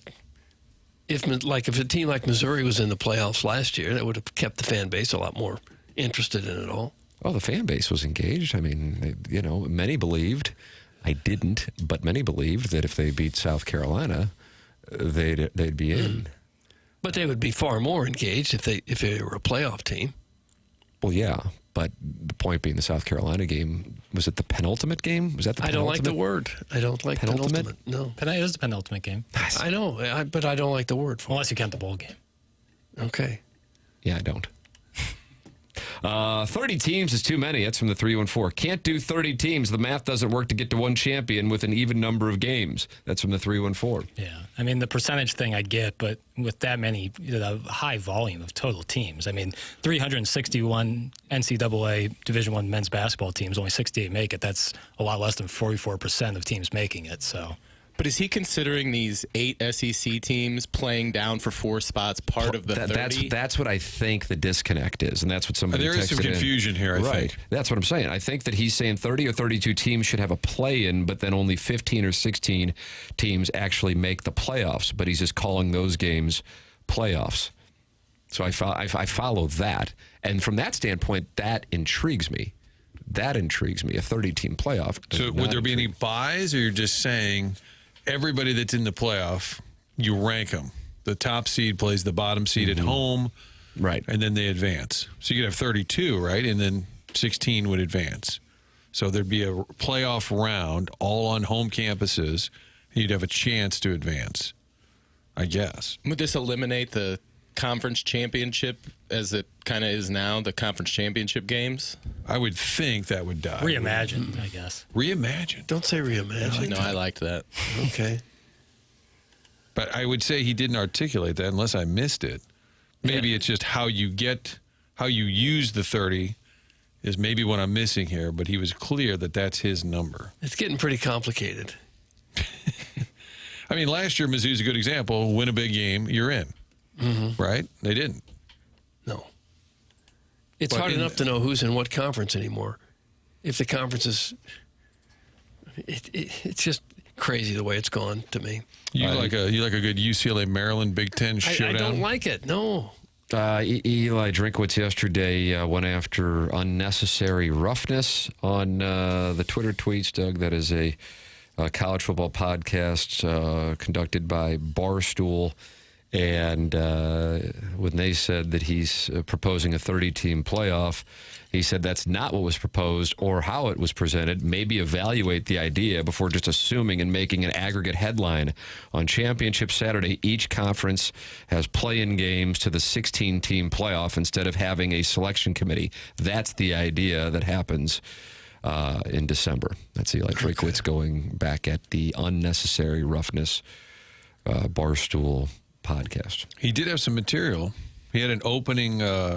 We did 2 different podium sessions. On one of them, he was serious. I don't know why there were 2 versions, but he was excited that Mike Leach was being considered for the College Hall of Fame. And then the other one is when he had his prepared material. Jackson, is that what you have, is Joke Time with Drink? Yeah. Want to hear it? Love to hear No, it. I just wanted to talk about it. Yes, hit the lever. With that, I know there's a lot of burning questions in this room by the 14 of y'all that showed up. But just as a reminder, I'm not going to answer any questions about the Epstein files, whether about the radiation belt, and whether or not it was possible for Lee Harvey Oswald to get 3 shots off in 7 seconds. I don't have time to answer all those questions. But I will answer questions about Mizzou football. And I would be remiss if I didn't say Bob Holt was a graduate of the Missouri School of Journalism, and we miss him today, and we think about him often. And so with that, I'll open it up for questions. I don't think I know who Bob Holt is. Is he Arkansas? Yes. Long time columnist, Passed maybe? away there. No. They covered the game. Oh, he did. Yep. Oh. But he started with his jokes. He's got material. Been saving it up. He's a jokester. Epstein files. What was it? The radiation belt and the Lee Harvey Oswald. The 7 14. shots. So I guess 14 is a lowly attended media session down there. I haven't heard much about the radiation belt lately either. Is there something happening there that we need to know about? I'll look it up. Okay. It's a good diversionary tactic. We got the drops of the week coming up here on TMA. Jackie Papers, how do you feel about them? Strong. You're strong. Strong to quite. Okay, well, that's coming up in the next segment. It's TMA, presented by Brown & Croup on 101 ESPN.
This is Jackson with a Sports Center update brought to you by Saliga Heating and Cooling. Back like he never left, 9-time NBA All-Star Damian Lillard has agreed to a 3-year, $42 million contract to return to Rip City in the Portland Trailblazers, sources told ESPN yesterday. That was their Sports Center update brought to you by Saliga Heating and Cooling, a Daikin heating and air conditioning dealer.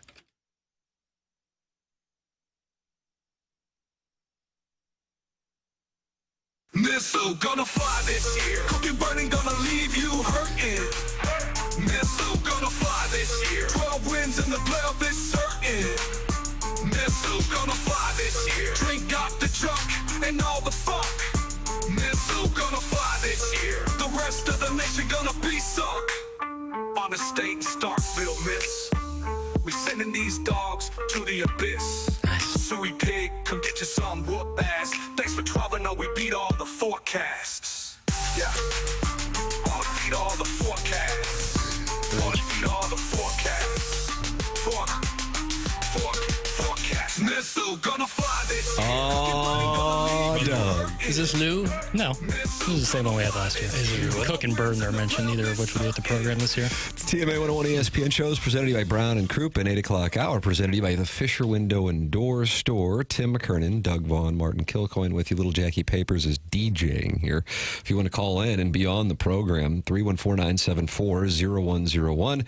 And Chairman Kurt is manning the Collier and Thompson phone lines. But Doug, before we get to our friends on the phone lines, it's time for our drops of the week. Okay. Morning after. Drops of the week. Yeah, you gotta drop it like a hot dog. It's a wonderful drop. Indeed it is. Flip that off. Flip that off. Flip that off. Flip that off. Flip that off. More swaying than sweating. Why does everybody hate this show? You have a cuck stool. If you don't want my chair, that's a problem. Torture to sit through. Torture. Yeah. This is so weird talking to you guys. And then like a lot of beads. A lot of beads. Where were they? Oh, you son of a gun. Who came up with a dog with a cape? When did that arrive? Doug calls it catting around. With the fattest ass in all of professional sports. Thanks, Van. I'm television's own Doug Chandler Hill. That had nothing to do with his golf game, which sounds like he's doing amazing out of that. So, that's great for him. Doug, you coming? Yes. You got a super girl cousin who shows up in a cape. Doug, I'll tumble for you. See, I'm going to try hard not to call you clueless. People are so dumb. That was Drops of the Week. That could be the award winner, Doug. That could be the award winner. Oh, maybe. Is trying hard not to call you clueless now a drop in the system? I think it should be. Absolutely. Son of a gun. See, I'm going to try hard not to call you clueless. I honestly don't remember who was directed. I think that was directed at me about how much it bothered him. Still, would you rather be swept or lose in a close series? Because he was on the receiving end of a few surprising sweeps. 2004 Cardinals. I almost feel like the 1990 A's were more surprising because of who the opposition was, Doug, of course, the 1990 Cincinnati Reds. And then, of course, he was managing the Gibson game. What else? I feel like I'm missing an obvious like one. notable Heartbreak losses that he was managing for. The Gibson one is famous, and then they wound up losing in 5 to a team that they were superior on. I mean, in comparison, to Even the World Dodgers. Series they won in Oakland was the Earthquake World Series. It just never felt like a real world. It was weird. It stopped for a while. But in terms of heartbreak, he talks about getting swept by the Red Sox a lot. Yeah. That was a weird World Series. It was really weird. It never really got started. Yeah. They lost that first game. Never had a lead. Never had a lead in the entire World Series. First game like 11-9 or something. That was the game that if they could have won it, it was a totally different ball game. The guys on that team say that too. Mark Bellhorn, Pesky's Polo. Pesky's Polo. Sitting in the stands at Fenway with the Red Sox fans chanting "Media sucks." Oh yeah, yelling at you us. Stole our seats. It was hard to argue with that too. Yeah, it was a little like awkward. We didn't belong there. A little awkward. The radiation belt that Drinkwitz references is such a deep-cut reference to the fake moon landing conspiracy that it can only mean Eli truly does not believe the moon landing was real. A normal person would not know about the radiation belt, Doug. That is Mr. Licks giving his thoughts on Eli Drinkwitz at SEC Media Days, referencing the radiation belt. I'll be transparent with the audience because this show's called Honesty in Media. I had not heard of the radiation belt. But if you just don't think about it too much, though, it all makes sense. So it's either a real indicator that he's a conspiracy guy or that he dug deep for a reference to kind of mess with everybody. Earth has 2 main radiation belts, known as the Van Allen radiation belts, composed of high-energy electrons and protons. These belts act as a shield, trapping harmful solar and cosmic radiation, but can also pose a risk to satellites and astronauts. That's how I remember it. I wasn't reading that or anything. That's just how I remember it. We like to read books and talk smart things, too. Doug, the happy little hunter has posted a 65, and Brian Harmon is your leader through the second round as play continues at Royal Portrush in Northern Ireland. Oh my, the happy little hunter is being pursued by Hao Tong Lee, who is, what a coincidence, 7 under par through 7 holes. What's the music? In the Northern Ireland region. Meanwhile, a leaderboard that features names you might recognize with Matthew Fitzpatrick, Tyrrell Hatton, Rasmus Højgaard, Bobby Mack, Robert McIntyre. They are all at 5 under par. Some on the course, some, like Hatton and Højgaard, are enjoying their post-round meals. Hello again, everybody. Shepherd's pie. Shepherd's pie is what they're enjoying. Oh, God. What's wrong? I love shepherd's pie. Really? Oh, it's After amazing. playing golf? That's the perfect time. Shepherd's pie and a scotch? Yeah, it's a hearty meal. You just walked 18 holes, In golf, you're freezing supposed to cold and windy. You're supposed to just eat a bratwurst playing golf. Not when you're playing overseas. Win in Rome, Doug. Shepherd's pie is amazing. It's just meat and potatoes. I know, I don't care for the name of it. Jackson was awfully silent in response to hearing that text. That's from Mr. Licks. But the moon landing? Being fake? Oh, yeah, because I have a brain in my head. Well, the moon landing wasn't real. If you believe it was, you're a lowbrow pea brain. That's from Jackson's friend, Sweet Kai. You just attended his wedding in Cape Cod. You guys are sideways. Yeah, sometimes we disagree. That's okay, you know? That's what I think is so special about our friendship. But he called you a lowbrow pea brain. I hope he's leaning in and not being real. Being serial, but you never know. Marshall Falk, once on the radio with me, discussed this. He is in alliance with Sweet Kai. Oh, is that right? And he said, did you see it? And I said, well, and he said, did you see it? About the moon landing. I just said, how do you know? How do you know? Do you see atoms floating around? No, I've never seen there. Australia, but I assume it's there. Right. Okay. Maybe it's not. Well, it's possible. It seems silly. Well, if you believe the television transmission, we did kind of see it. Yeah. If you believe the television. Sweet Kai has just issued a statement regarding attacking Jackson as being a lowbrow pea brain. I'm dead serious. Sweet Kai. Jackson traveled to Cape Cod for the man's wedding, and now they have been sideways here for the last 48 seconds. It's well documented. It's true. This again, but it makes our friendship special. Is that certainly we disagree on some things, but we can always find common ground in our bond together. Can you? Yeah, of course. If it were fake, then why repeat it 6 different times, idiots? We only would have made one mission. That's from the Hoosier Trojan Horse. Did they do it 6 times? They just did it a couple times, right? Tom Hank went, but he didn't get to land. Yeah, they had a problem.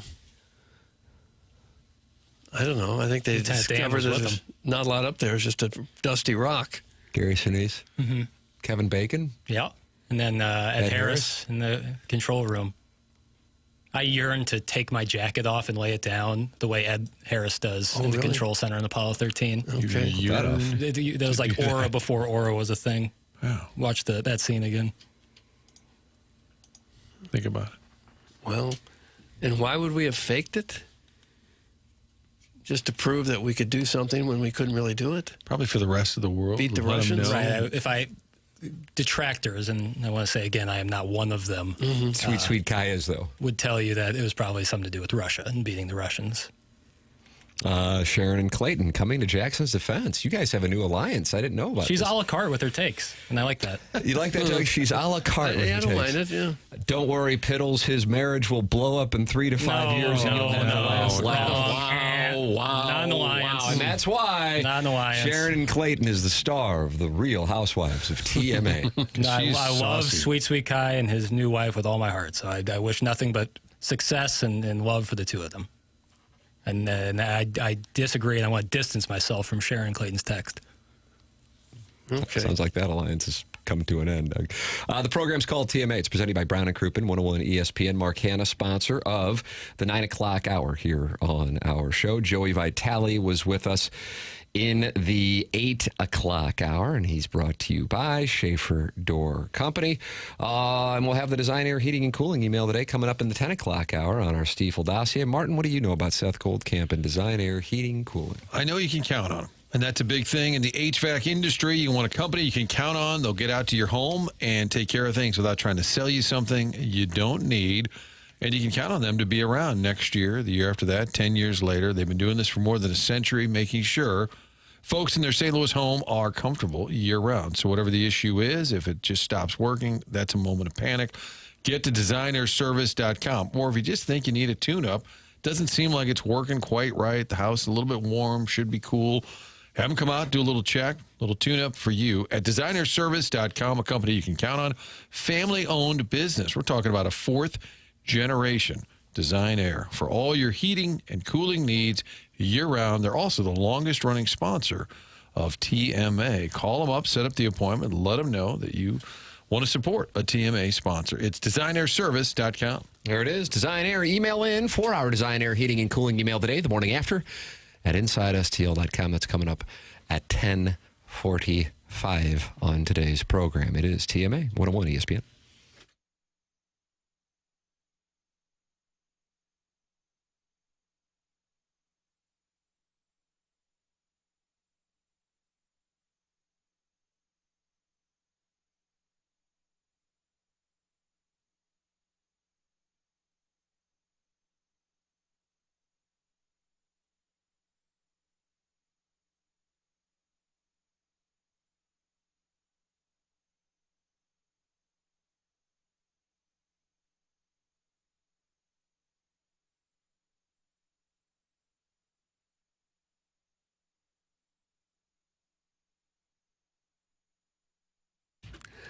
TMA is brought to you by St. Louis-based Stifel, a leading wealth management and investment banking firm. Stifel is the firm where success meets success and has been since 1890. They were founded in downtown St. Louis way back in 1890, same street the company is headquartered on today. They're proud to have called St. Louis home for 135 years. They partner with the Cardinals and the Blues, and now the Stifel Charity Classic, and they also sponsor Stifel Theater. Stifel is honored to support the city, the people, and their future with financial advisors in 12 offices across the region. Stifel helps clients right here in St. Louis and nationwide manage their hard-earned wealth. Stifel also provides banking, lending, and trust services and has a full-service investment bank. Basically, when it comes to finance, Stifel has you covered. As one of the fastest-growing wealth management firms in the world, their tagline is where success meets success, so it's no wonder they've decided to partner with a fabulous winning program like this one right here. Stifel Nicholas & Company Incorporated, member SIPC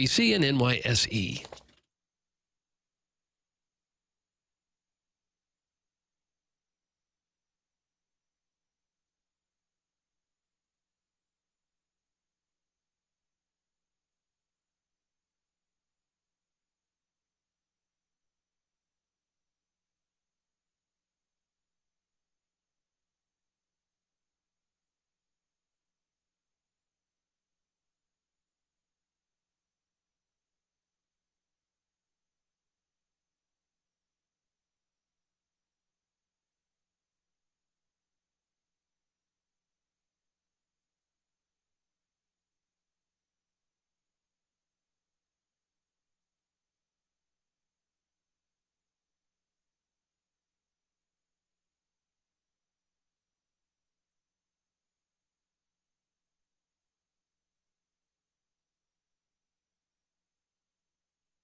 No.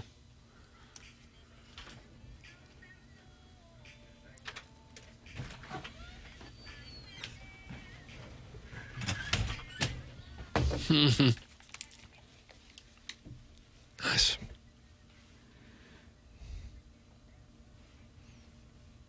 It doesn't seem fair, does it? No.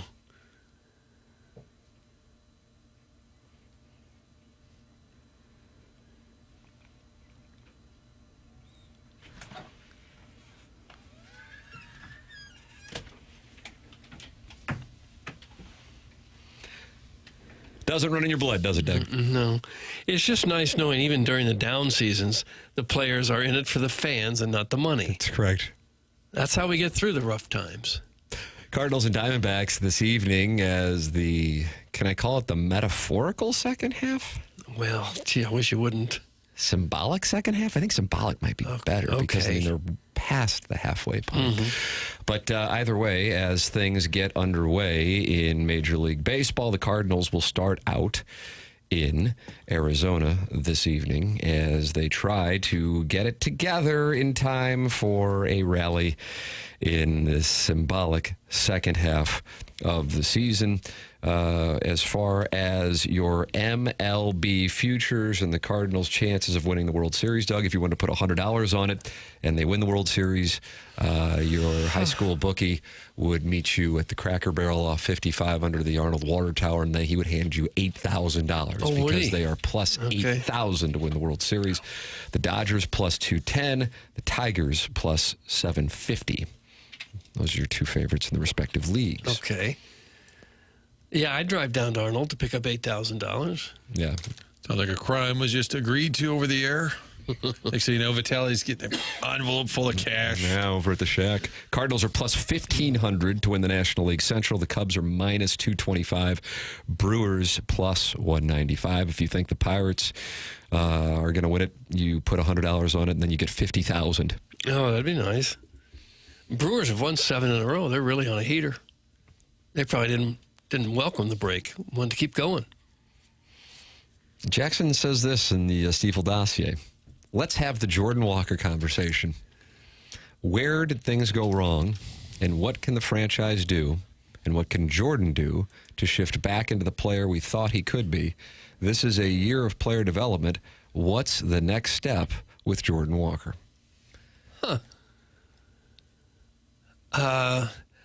I would say what they probably need to do is send him to Memphis and just play until you get it right. He's still a very young guy. And like everyone else coming up through the ranks, it needs 3, 4, sometimes 5 years before they get it right. Apparently, he's that guy. They wanted him to be here quicker, and it just isn't working out. So maybe you do with him what you do with nearly every other player that you draft and sign, is you make him earn it in the minor leagues. So he had the wrist injury, then he was out because of appendicitis, but no surgery was needed. So they put him down in Springfield. I don't think he's hit a ton in Springfield. He is not. Still only 23. Yeah. So I guess you'd maybe spend another year or two in the minors before you'd give up on him. Certainly the rest of this season. Mm-hmm. So you say leave him in the minors the rest of this season. But I understand why you're saying that, but the season of runway was to sort of say, what do we got? Let's get these guys out there. So you still don't know what you have. For sure. And I don't think... I'm not arguing with you, but I think it is a complicated thing. But I think putting him up in the big leagues at this moment is not like... What we'll see is not him having runway. I don't think it's beneficial to either the Cardinals or Jordan Walker. But I don't know. But he's gone down to the minors and come back up and not looked all that much better. So maybe Doug's right, like another year. So I don't know. Last year he spent 84 games in Memphis. This year he's had 54 at-bats, Memphis and Springfield. 2 different injury stints, hitting 185.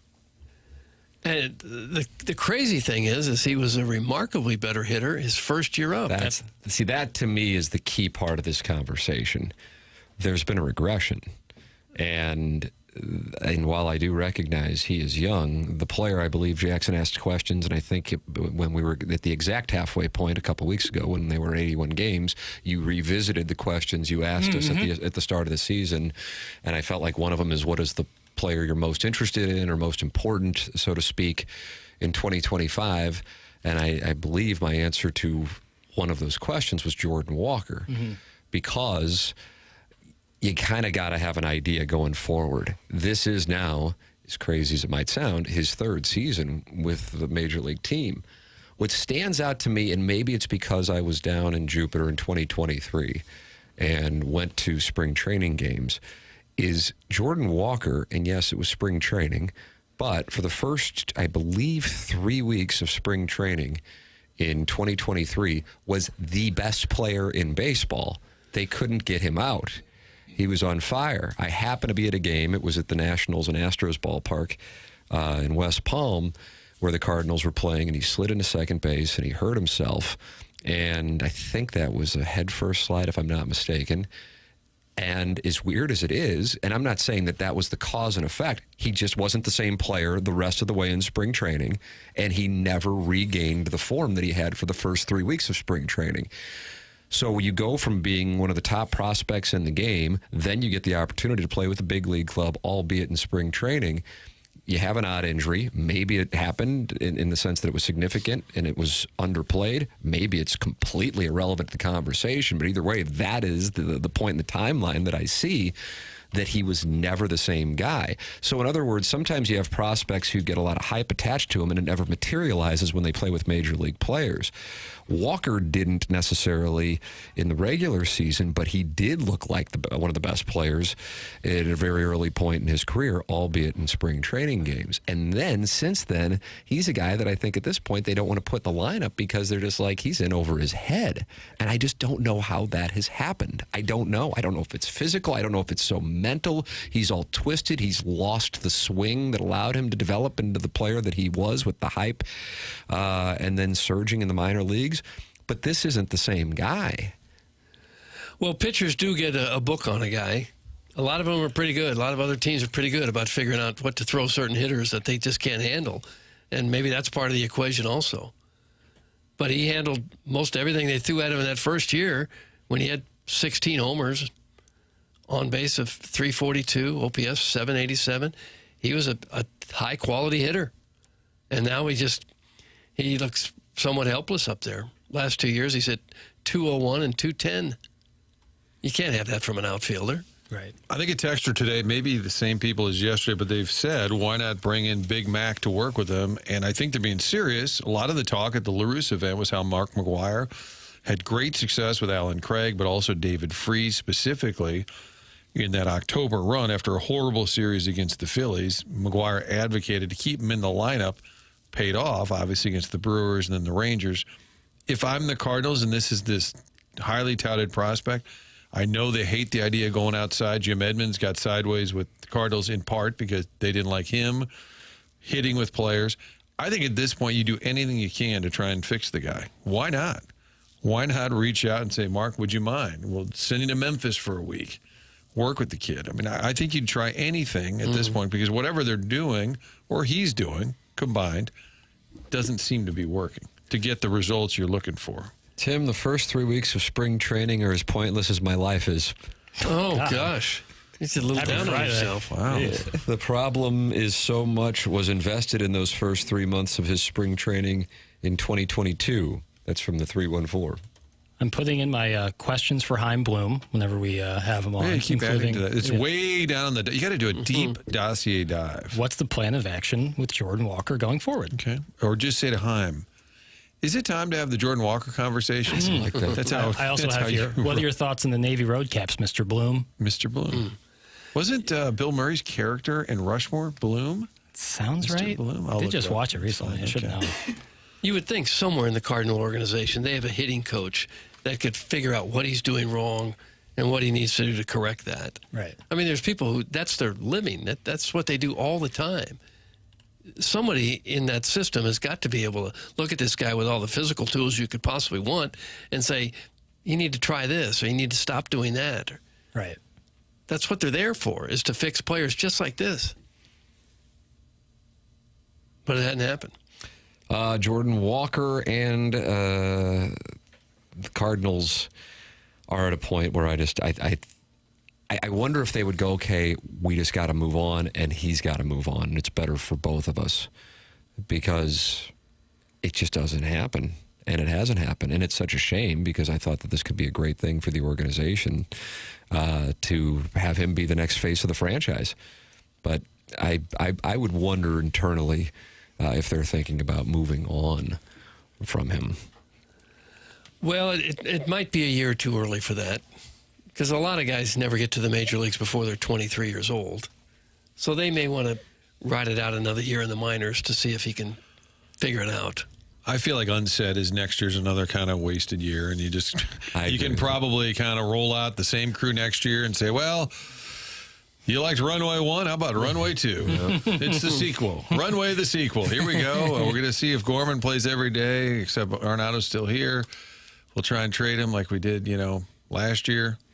And then we'll bring Jordan Walker. We just need him to get healthy and to clear his head during this offseason. Then we'll see what he can do next year. Lisa, who was, what is she, a gem? She is a gem, yeah. She says, you all understand they are tone deaf and arrogant, right? Martin, you heard the underlying tone with the current team on Wednesday. That's from Lisa.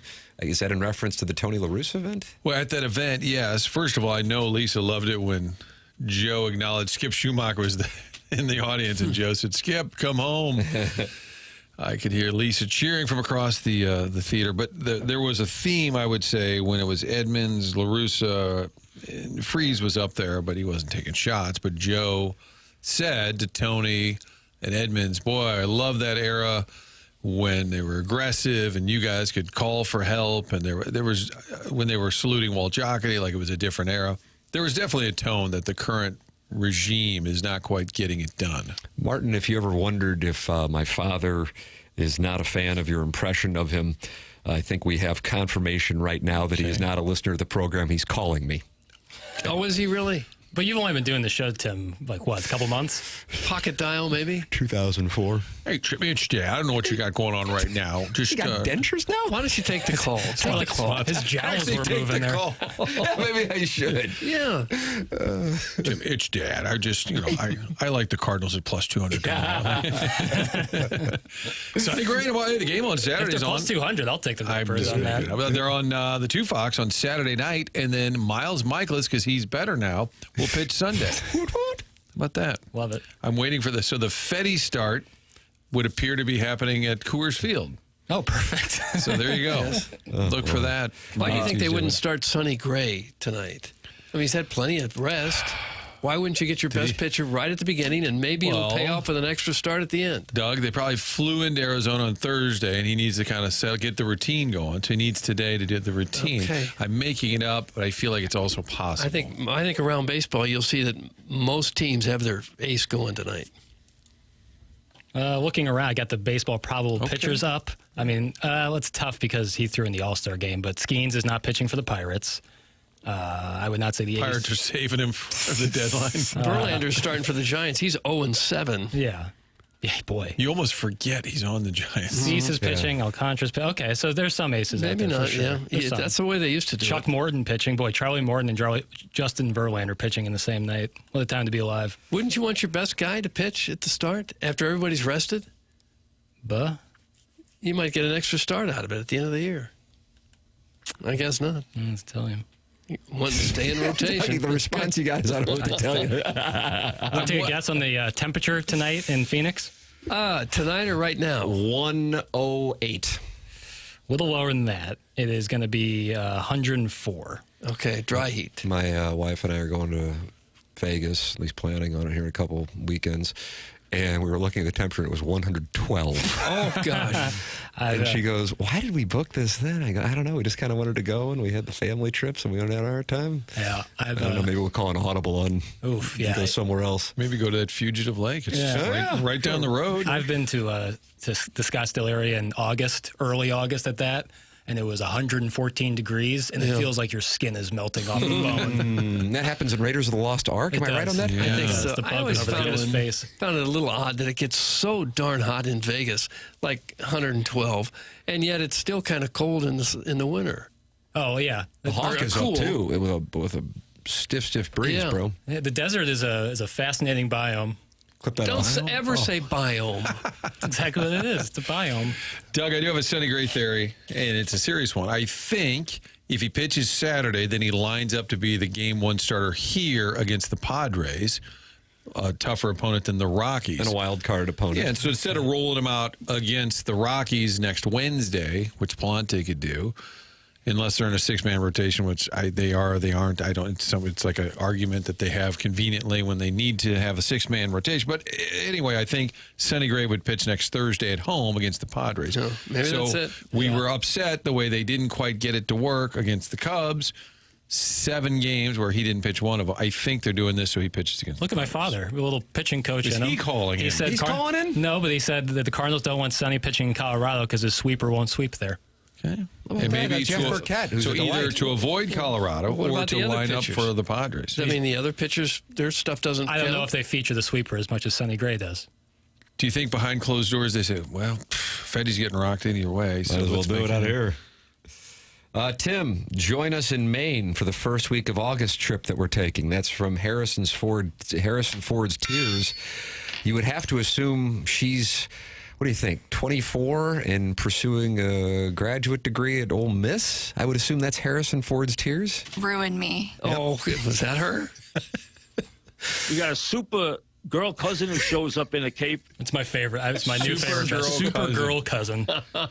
Shows up. I heard that and wondered, what does that Super mean? girl cousin. It's the greatest thing I've ever heard in my life. We're down to, what, 4 cuts left of Big Mike's reviews? Yeah. Just not happy with the picture, Martin. Tim, did you see in the dossier that Movie Boy podcast is about to debut? I wanted to let Papers make the announcement a couple days ago. We were sitting in the old TMA studio. Doug, we call that HD2 country. Yeah. And Papers said to me, what do you think of this idea? Tommy Mattern, the head of programming here, official title, director of operations, I believe, wanted to do something in a... Yeah, just like an extra Saturday, whether it's a best of or something. On the HD2? No, on the TMA On the STL TMA podcast. podcast, right. The TMA actual podcast, because I knew it feed. wasn't on 101. Right. And Jackson said, what do you think of this idea? And tell the people what the idea is. So the idea, what I'm going to do it'll be the next couple weeks on the TMA STL podcast feed. This is for little Judy Suckins. Okay. This is just who calls Jackson Dawson's Creek. Doug, that's a reference to James Vanderbeek's character in the film, or in the show, being obsessed with film. Yeah, so every on Saturdays for probably till the end of the month of July, and then we'll see where we go from there. It'll be It's a good long runway. Well, this is just to get it rolling, and then we'll go from there. But it's called Movie Boy, and it's a podcast where I talk movies.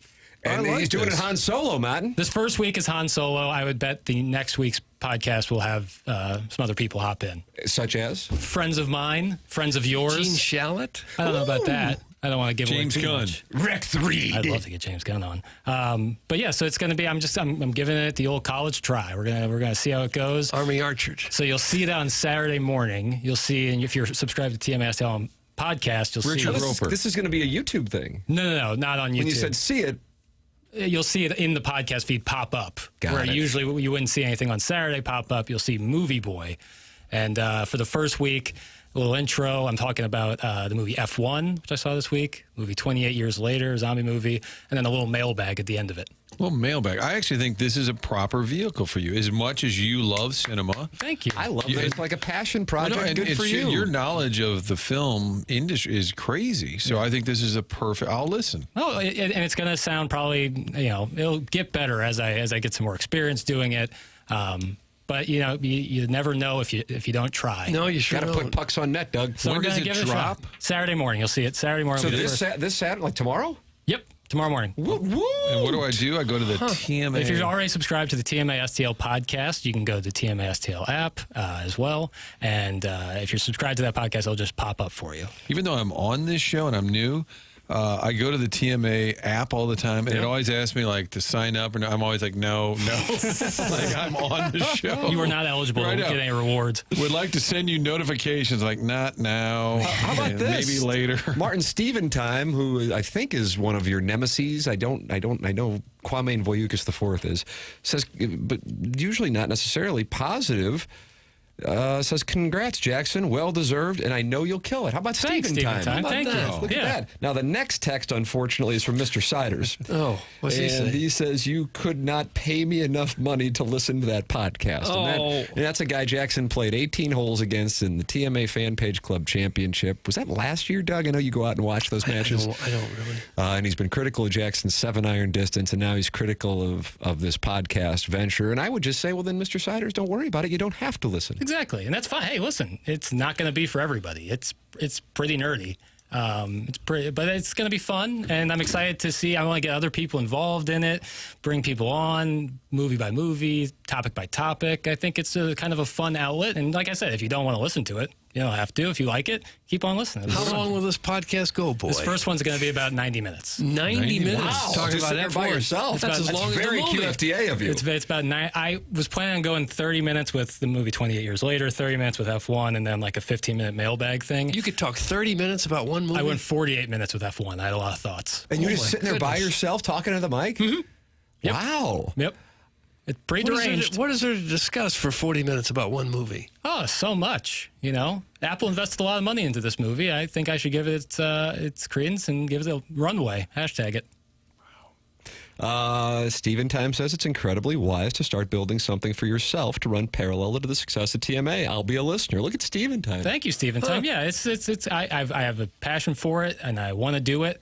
And I've wanted to do it for a while now, and this seems like a prime opportunity, so we're going to give it a shot. Maybe you can get a popcorn sponsor. That'd be great. I don't really like popcorn, but it's going to be tough to do the movie endorsement. nerd that doesn't like popcorn? It's just bone dry. It's bone dry. Soak it in butter, fat. Yeah, but that butter is touch and go. When you butter is touch and go. I don't even know what that working means. at a movie theater, when you have to change the butter and that and it looks butter so good. you won't get a grip on something for a week afterwards. You are Can't get it off your slick like hands? a seal. That's why you use a water-based lube. It's unbelievable. My sliding out of the parking There's lot. not enough laundry detergent to get that out of your pants. It's brutal. Oh, it's so much impossible. support coming in. I mean, for every one Mr. Siders, there's like 20 supportive texts. It's really awesome. That's not the brand of the Air Comfort Service text inbox. I'm actually looking forward to this as someone who loves cinema too. That's from Little Beer Cats. Then you have Mr. Licks, Movie Boys Podcast, the only place where a man can cry over Wes Anderson's color palette and still look you in the eye and say, "Ball don't lie." That's from Mr. Licks. I might use that as a promo. That's great. That's free promo right there. I love it. Yeah, I think it's gonna be fun. I think it's gonna be fun. We're gonna So give it a you've shot. already recorded the first one, clearly. Yep. Oh, yeah. First one's ready to rock. Minute Bowl eligible would like you to rate all of the Wes Anderson films from pretentious to most pretentious. So that's the thing is I missed the boat on Phoenician Scheme coming out. That would have been a prime time to talk about You could probably go back since our audience didn't really miss it the first time. You're right. You're right. I can always go back. It'll be fun. I'll probably invite you boys at one point or another, depending on the movie. Come on, have a conversation. Have some of my friends who love movies. I want to talk to them. Gareth. Gareth's going to be on? At one point, I assume, yeah. Will you break down Grown Ups 2? Maybe if Grown Ups 3 actually comes out, we can do a retrospective. Oh. Man, I like this, and it's called Movie Boy. Movie Boy. I can't wait. I'll be listening. It's going to be fun. What will you be wearing? Well, it's going to be an audio only to get to start. But I guess theater of the mind. You can imagine me whatever you'd like.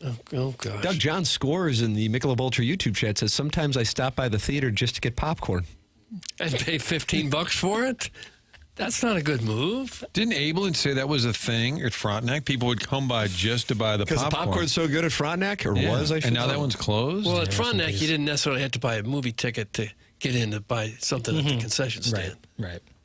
I'd be like, I really like the coffee at the airport, so I buy a plane ticket so I can go in. I don't know if Mr. Licks has been given an advanced copy of the first Movie Boy? episode of Movie Boy, but he says somewhere between minute 41 and minute 56, I assume he breaks into tears over how Christopher Nolan, quote, gave time a texture, end quote. That's from Mr. Licks. No, I'm trying to stay away from super pretentious. You know, I'm not a movie critic. This is not a movie critic podcast. We're just kind of hanging out talking movies. That's one of my favorite things to do with my friends. So it's less of a rating system, more of a conversation. discussion, conversation. No, the first one's a discussion with myself. But but at the end, do you give it, no 5 raisinets or whatever? You don't do a thing at the end? It's a good or bad scale. I don't mind a raisinette, by the way. It's kind of a fun. Jackson, will you take requests on movies to review? That's from Katie Woo's burner. I didn't know she had a burner. Sure. I'm going to try to balance as best I can stuff that's coming out with older stuff and then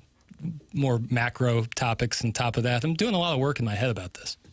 Okay. So you built yourself quite a large biome. Yes. Yes, nice. This is going to be my biome. Okay. It's another good promo. I think James Carlton should be a sponsor on this Movie Boy podcast. He was one of the first sponsors on the Tim McKernan Show podcast. And you can always send in questions for QFTA, questions from the audience, tmckernan at InsideSTL.com. James came up to me, Doug, at a cocktail lounge in 2017. That's where I meet my men. And he said, hey, I want to sponsor the podcast. I said, God bless America. Within 18 months, I was a James Carlton State Farm Insurance Agency client. Let me make this crystal clear. I wasn't doing it because he was an advertiser. I was doing it because I got to know him, started working with him on an emergency, and go, oh my God, this guy's operating at a different level with his customer service.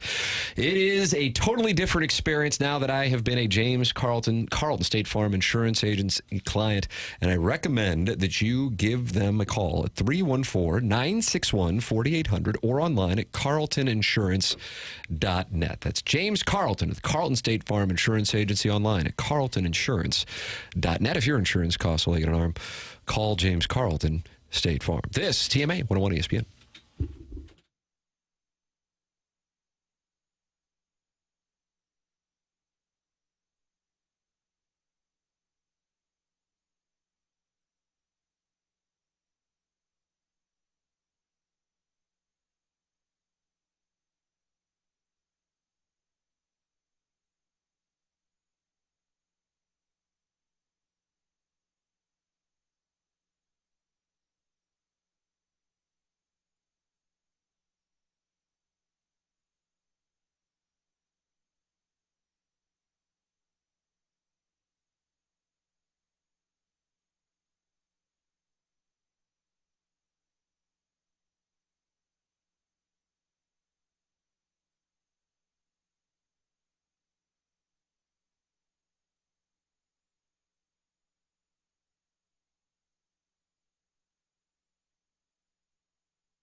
Nice.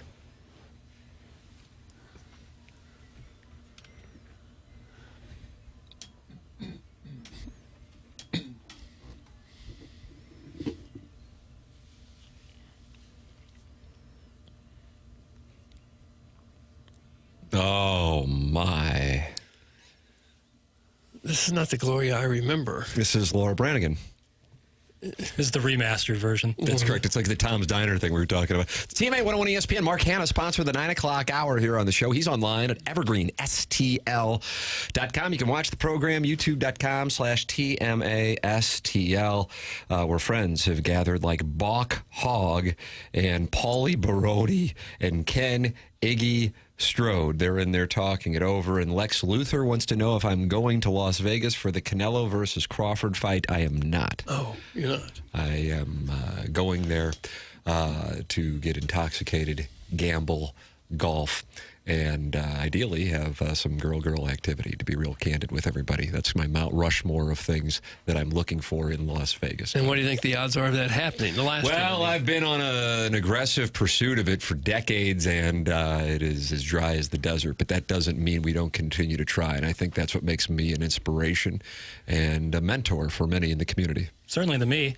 Are you going to try to hit the Sphere while you're out there? I think Backstreet Boys is playing at the Sphere while I'm out perfect. there. Yeah, you're exactly right, Martin. To see Nick Carter play, wow. Wow. I like Howie, too. I'm curious what the visuals will be in the Sphere for the Backstreet Boys I have show. some pictures of it. I can show you. I heard it was phenomenal. Really? Doug, you want to go to Backstreet Boys? This is coming from an NSYNC guy, but I heard Backstreet Boys put on a great show. Do they? Sure, I'd go. Oh! Martin, look at that. I just want to go to the What's Sphere. it cost to get into the Sphere? I'll find out for you right now. Doug. Probably not a good deal. The person that I know that went to the Backstreet Boys had some great seats for, I think they paid about $200. Well, that's not horrible. All right. That's not bad at all. Just Venmo me your 200 and we'll be square, and we'll look for girl. No. Would it be kind of weird if I just showed up at the Sphere for Backstreet Boys by myself? No, I think it'd be Jackson's awesome. doing the podcast by himself. Yeah, seriously. Do you argue with yourself on the podcast? Try not to. Probably times where That's I do. when you say it kind of a lull in the podcast and you're kind of staring around the empty studio and you say, yeah, I know a lot of people say Spielberg sucks, but I'm going to defend him. Right. I'm going to go ahead and defend Steven Spielberg and his work. And then you have this huge argument with yourself. That's right. That's right. That's not a bad idea. And listeners say, nobody says Spielberg sucks. But you just have this huge argument. Yeah, you straw man it. Straw man it all day long. Mark Milton's not a straw man, is he, Doug? No, but if the IRS comes looking for a straw man that maybe filed a wrong tax return for you, he'll sniff it out because he can take care of you. He can defend you against the godforsaken tax man. If you have years of unfiled tax returns or tax liens, bank levies, wage garnishments, you name it, could be keeping you up at night or worse, facing IRS criminal investigation, you could have a serious problem. Mark Milton has all kinds of experience dealing with that. He started his legal career with the Department of Justice Tax Division in Washington, D.C., where he represented the IRS in tax cases around the country and received the DOJ's Outstanding Trial Attorney Award. This is truly one of the best in the country at what he does. And now he lives and works right here in St. Louis, helping individuals and small businesses solve their tax problems. So if you have any kind of IRS issue, contact Mark Milton at stltaxlawyer.com today, and you'll be saying, I am not guilty, I am with Milty. Remember, the choice of a lawyer is an important decision and should not be based solely on advertisements. There it is, Doug, an update from overseas in Northern Ireland, where the happy little hunter is in at 8 under, and he is currently your leader, but the conditions have been conducive to scoring. But as you know, the weather volatile in this part of the world. Where's but the music coming from? Oh my, It just is appears. Matthew Fitzpatrick going to make a run? He is just 2 back through 4 in his second round. And look, it's the Scotsman, Robert McIntyre, who is just 3 back after posting a 66 this morning. And why, look, it's the angry Englishman, Tyrrell Hatton. He's angry? Yes, he is, who is also just 3 back of the lead. But is Scotty Scheffler's rise to yet another major inevitable? Scotty Scheffler still the odds-on favorite to win, and he hasn't even hit the golf course yet for his second round, where he is 5 back of the leader. Doug, this is the 2025 Open. And in celebrating it, here is Chris Mad Dog Russo, who's not happy with British Airways for losing his son's golf clubs. Oh, I don't blame him. My son flew from Phoenix to Dallas all the way to London. All right? He had 2 bags. He had to go to Inverness, an hour and a half south of Dornoch. He had a golf tag, one of those golf things so you could find your father. He had his clothes made it. His golf bag didn't. So he tells me I'm at Heathrow waiting for my connection. He texts me, Dad, my golf clubs didn't make it. We're playing Saturday morning. This is Friday afternoon. What do you mean your golf clubs didn't make it, Tim? Your other bag, they didn't make it. It was an oversized bag. You know, it took me 2.5 hours to locate the clubs at Heathrow. They didn't know where they were. My son needs the golf clubs, for crying out loud. They wouldn't let me take the clubs out of Heathrow. So Timmy's clubs had to stay in Heathrow overnight. Oh, no. And he didn't have his golf clubs on Saturday because British Airways, couldn't find them and wouldn't give it to his father to take the clubs up. Here's their answer. It's protocol, sir. I am not interested in protocol. I'm interested in the 5-iron. I am not interested in that. And they called the police on me. Whoa. I'm a loud American. We're going to get the authorities. I don't give a crap about authorities. Get the golf clubs where they're supposed to be. Oh, God. He just starts out screaming. Is that the way he always talks, or is that just part of the act? Probably part of the act. It's really awkward because that's on first take, and so there's 3 other grown adults standing there. Well, he rants about it. Watching Son's golf clubs in London. Watching the elder statesman in the room scream until his voice is hoarse. Wouldn't it just be a lot easier to rent clubs rather than travel all the way around the country, around the world with them? Tell me you're not a ball striker without telling me you're not a ball striker. I don't want to deal with all that stuff. I just want to play when I get there and not deal with it. If you're going to Florida or something, like somewhere like that, like they probably have rentals. I don't know what it's like over there, on the other side of the If pond. Jackson has to carry 145 yards, you want him to use a rental 7-iron? Yeah, geez, boy. Well, when I rented clubs down there in 5-iron Jamaica, for 160. In Jamaica, that resort, that sandwich resort, that was crazy. The clubs are better than anything I'd ever played with in my life. Yeah. Me and Tim wore the dunce cap on that one. They were like peeling the seal off of the irons. Like literally, they had never been used before. Oh yeah, they were great clubs. Yeah. It Brandon, does Scotty, seem that Cameron. Russo's recent rants have all been about his son, whether he can't get him a guest on sports radio, his son's golf club. So when in doubt, I think he goes the son route. Yeah, he's not happy with the Mets for not getting his son a guest when he broadcast from, where was he doing? Port St. Lucie for spring training, right? You mean to tell me that Jose Buto can't come on? I apologize. Scotty Scheffler is on the course. He birdied the first hole, parred the second. He is 4 under and 4 back. And Doug, it feels inevitable. Really? You think he's going to win it, do you? Yeah, I can't. The number right now for him winning, it isn't kind of worth it. But if the conditions hold, he's plus 200, and yet he's 4 off the lead. He is the favorite to win. Brian Harmon, the leader, at plus 600 for the record. Email in for our design, air, heating, and cooling email today. It's coming your way here at about 10:45. Then we'll have BK and Ferrario taking over at 11 o'clock. The program is called TMA. It's presented to you by Brown & Crouppen on 101 ESPN.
This is Jackson with a Sports Center update, driven by Johnny Londoff Chevrolet and Johnny Londoff Autoplex. Cardinals back in action this evening, taking on the Arizona Diamondbacks. That's going to be a 8:40 p.m. start out there in Phoenix with Andre Palante towing the slab for the Redbirds.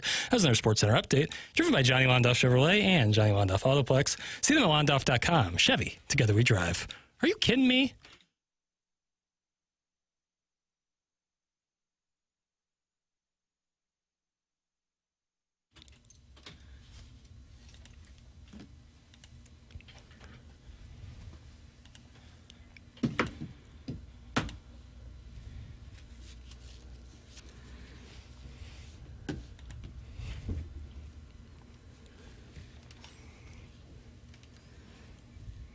Nice. You like this, Doug? Is this Babs Streisand? This is from the second scene in Yentl. Is it? Yeah, I thought so. I thought I recognized it. That was Bad Girl Riri. Say it again. Rihanna. Oh, okay. Doug, we let off the Marquand Evergreen Wealth Strategies 9 o'clock hour with the Jordan Walker question as it was listed in the Stiefel dossier by Jackson Burkett, who's now doing business as Little Jackie Papers, or LJP if you don't have the time, and Katie Wu from the Twitter tweets. The Cardinals will activate Jordan Walker off the IL today. Thomas Jacey has been optioned to Memphis. Walker was reaching the max amount of days allowed on a rehab assignment, 20 days. So Jordan Walker back. He's back. There's your daily Katie Wu Cardinal transaction update. Okay. Yeah. When the Cardinals put out the release later today, it will say as first reported by Katie Wu. The Cardinals' official release. Katie Wu on it first. So you think he'll be in the lineup? Maybe. I think you got to play him more times than not. But now walk through it, Doug. If Herrera's the DH, Contreras is at first, where you got Burley the bat? You got him out in left? Because I got Walker in right. That means Donovan's at second, so Either Burley or Gorman's Gorman's on the bench. Yeah. I don't think he can take Burleson out. Okay. I guess you could take... you could probably put Newtbar in center. Well, he's hurt, though, isn't he? I would think if they're all off and just play it every once in a while. if they're all healthy, you could put Newtbar in center and Burleson in left, I guess, and try to get a little bit more offense in there. My coworker Lexi, who never pays attention to this show despite it playing all morning, just said, "What a banger! Great job, Jackson." That's from the 314. Happy to. And there's just another example of how popular this show is with young ladies throughout the St. Louis area. And just by hearing that song for 10 seconds now, we've developed a new listener? Yep, that's correct. Okay. They do it. Yeah. Teasing and bangers. That's how you get it. That could be the name of the program. Banging teases. That's how you get a new audience. Let's see. 314 is not happy with Martin for saying more times than not. If Martin says more times than not again, I'm going to lose my S. I have to tell you, I don't notice that. Does anybody else notice No, it? I haven't noticed it. Maybe it's a today thing. Well, we're all about to lose our S. Yeah, well, it's possible, Tim, that today I've said it more times than not. Nice. It's possible. Nice. I used to say "not gonna lie," and John Carney would get upset. He'd say, "Oh, stop saying that." Does that mean you lie the rest of the time? And I'm like, that's a good point. If you say "not gonna lie," then the rest. Being of honest. Yeah. I'll be honest with you. I hate when people say, "Here's my opinion." Well, who else is it? To your point, and actually to my point. Yeah. Sup, Lexi? That's from Rusty Pecker, Doug. He's And it making a sounds like move the here. guys are now treating this like Napoli. The girl who liked the song, they're hitting on her now. You were hot, weren't you? Darn right I was. I like that one. That's a new You were intro. hot, weren't you? Darn right I was. I mean, some of these drops have collected dust on them. They're so old, but that one is fresh. I get a lot of people tell me all the time they love that Shania, you singing Shania. I don't remember why we were. I think everybody's kind of into it. Everybody has they chime in, they hum along. Yeah, with do you the have a song. karaoke song? Well, in Macomb, with all the media folks, Howard Balzer would enjoy that more than anybody. Howard Balzer really enjoyed kind of that lounge vibe, and they had a karaoke bar in Macomb, and the assembled media, a bunch of dorks, myself included, would be like, hey, who's singing tonight? R.B. Fallstrom, Jim Holder. It was like a whole thing. And I said, I'm not interested in doing it. I just don't want to. And they finally talked me into doing it. So I said, yeah, I'll do C.W. McCall's Convoy. Well, it's not really karaoke friendly. There's certain songs like that. Oh, Rubber Duck. And so I did a whole, and they said, okay, you don't have to do that. That was the end of it. Play a little C.W. McCall Convoy, and you'll realize it's not good for karaoke. My neck was hurting. So I said, I think I'm going to go sing somewhere. It was all one sentence, too. That wasn't cut together from two different moments. That was his treatment plan. Next time a Cardinal player has a neck injury. Would you have him go sing for a while? That would have been a good Ask Tony question. Yeah, that's a great idea. Really loosen vocal cords and release the whole neck vibe. That was actually a made-up question. You gave a real answer. A friend of the show, Jeff Passan, has just posted his preview for the second half and ranks teams by their tiers. There is the Big Six. Doug, name the Big Six. In all of baseball? Yep. Not just the National. The Big Six would be the Dodgers. Nice one. Yankees. Tigers. Did you say the Big Six, Tim? Yep. Cubs. Yep. Phillies. Mets. I have to tell you, I'm a little surprised by this. But the New York Yankees are not in there. It's the Tigers, Dodgers, Cubs, Astros, and Phillies and Mets. The Yankees are at the top of the Tier 2 established contenders, along with the Brewers, who, of course, as Martin was referencing earlier on in our 9 o'clock hour, are on an absolute heater and have 86.8% odds to make the playoffs. Also, the Blue Jays, who have been on a charge of their own. And then Tier 3, firmly in the mix, you will find the Mariners, the Boston Red Sox, the Tampa Bay Rays, the San Diego Padres, the San Francisco Giants, and your St. Louis Baseball Cardinals, with playoff odds of 27.9% and a projected final record of 84-78. So we're a Tier 3 squad? That's right. Is there a Tier 4? There absolutely is. Rockies, Marlins, Sox. No, you're... Am I one ahead? There's actually... Oh, there's another tier. There's another tier. That's the disappointments. That's Tier 5. The Braves, the Orioles, the Marlins, the Pirates, the A's, the Nationals, the White Sox. And then there's one special tier for our friends in Denver. And that's called Rock Bottom, which, of course, was Dwayne Johnson's finishing move, Doug. Oh, and when he would get ready to do the rock bottom. What was that? People's elbow. Forget about it. That place was up for snatch grass. Okay. Well, the Rockies had to feel pretty good starting the second half. Just 52 games under 500. 35 and a half out. It has to be a record, right? Where it all went wrong. Well, everywhere. It goes all the way back to the beginning with the circumstances of playing baseball at my high altitude. I mean, he's taking it back to the inception of the franchise and encompasses the franchise's entire history, which is marked by an insular approach that has sapped innovation for a team that desperately needs it. But let's keep the focus on this year. The Rockies went into the All-Star break with a Major League high 5.56 ERA, a 27th ranked 668 OPS, and minus 19 outs above average, third worst in the sport. In other words, they have been dreadful on the mound, in the batter's box, and on defense. It really is that simple. There you go. Yeah, I'll buy the bad players ahead of the altitude because they've had successful years there. They've 2007 National League pennant. Yeah. Matt Holliday was on that team. They've had teams that have proven that you can win there. They're not winning anywhere else. It is tough, though, if you don't develop the pitching to get great pitching to come and play there. You need swing and miss stuff. You need a bunch of strikeout pitchers, for sure. They've had a lot of great players. Offensively. Right. Mike Hampton, Denny Nagel. They've tried a lot of pitchers out there, yeah. Rockies, all-time leaders.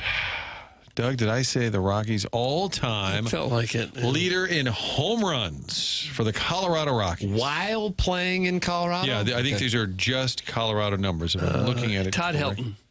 Yeah, I think I would go Todd Helton, too. You guys are both correct. And by pretty good distance. Number 2, maybe a friend of the show at one time, kind of. Wow. Now so it's not Holiday. Not Larry Bigby. Larry Walker?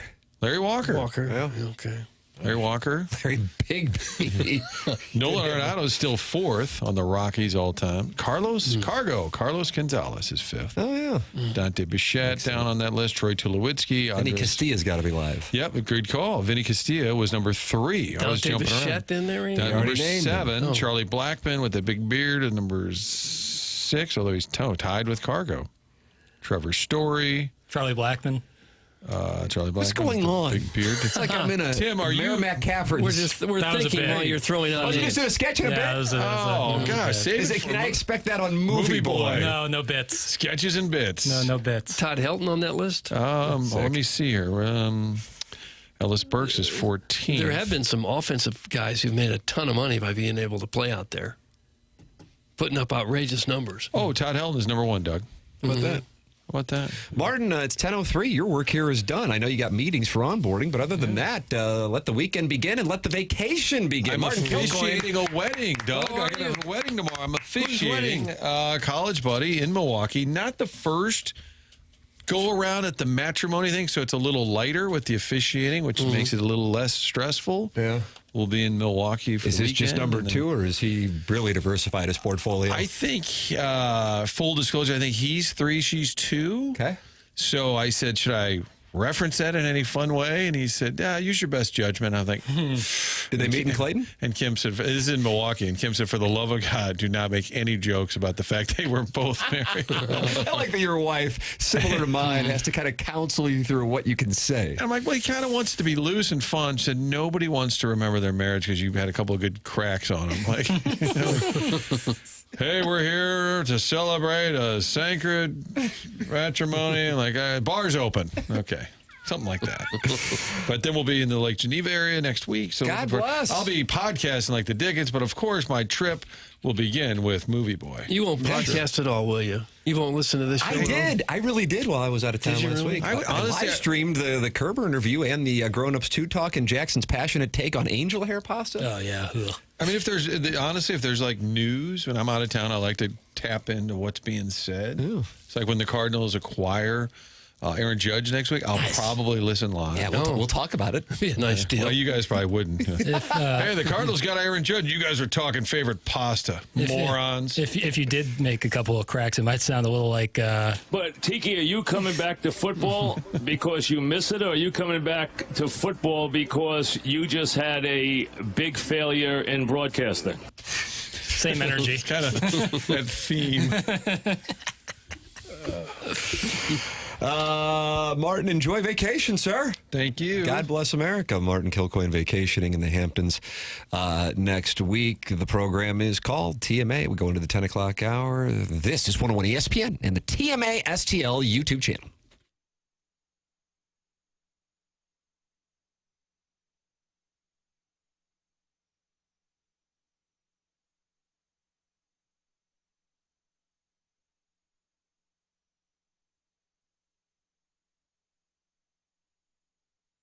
Tim McKernan here to talk with you about aesthetic design and build. Aesthetic Design and Build's been building high-quality custom decks and outdoor living spaces now for over 30 years. Dan and his team have a showroom in Chesterfield Valley, and I went out there and they walked me through all the different types of custom work they're capable of doing. Now, that custom work includes full-on custom decks.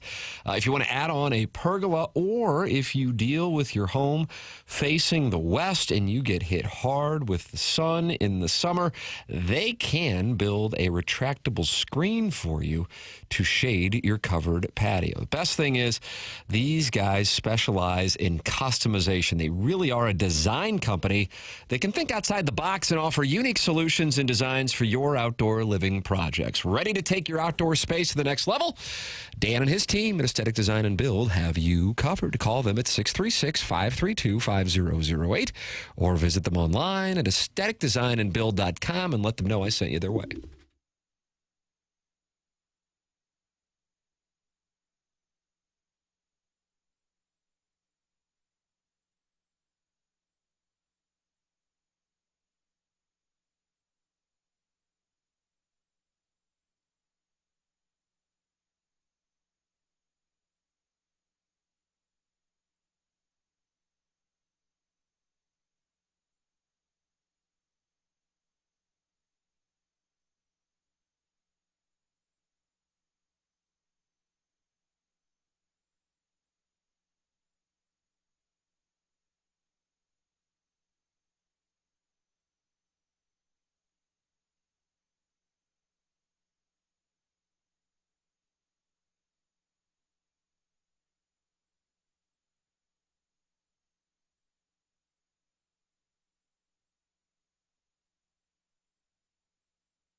Doug Loverboy, 80.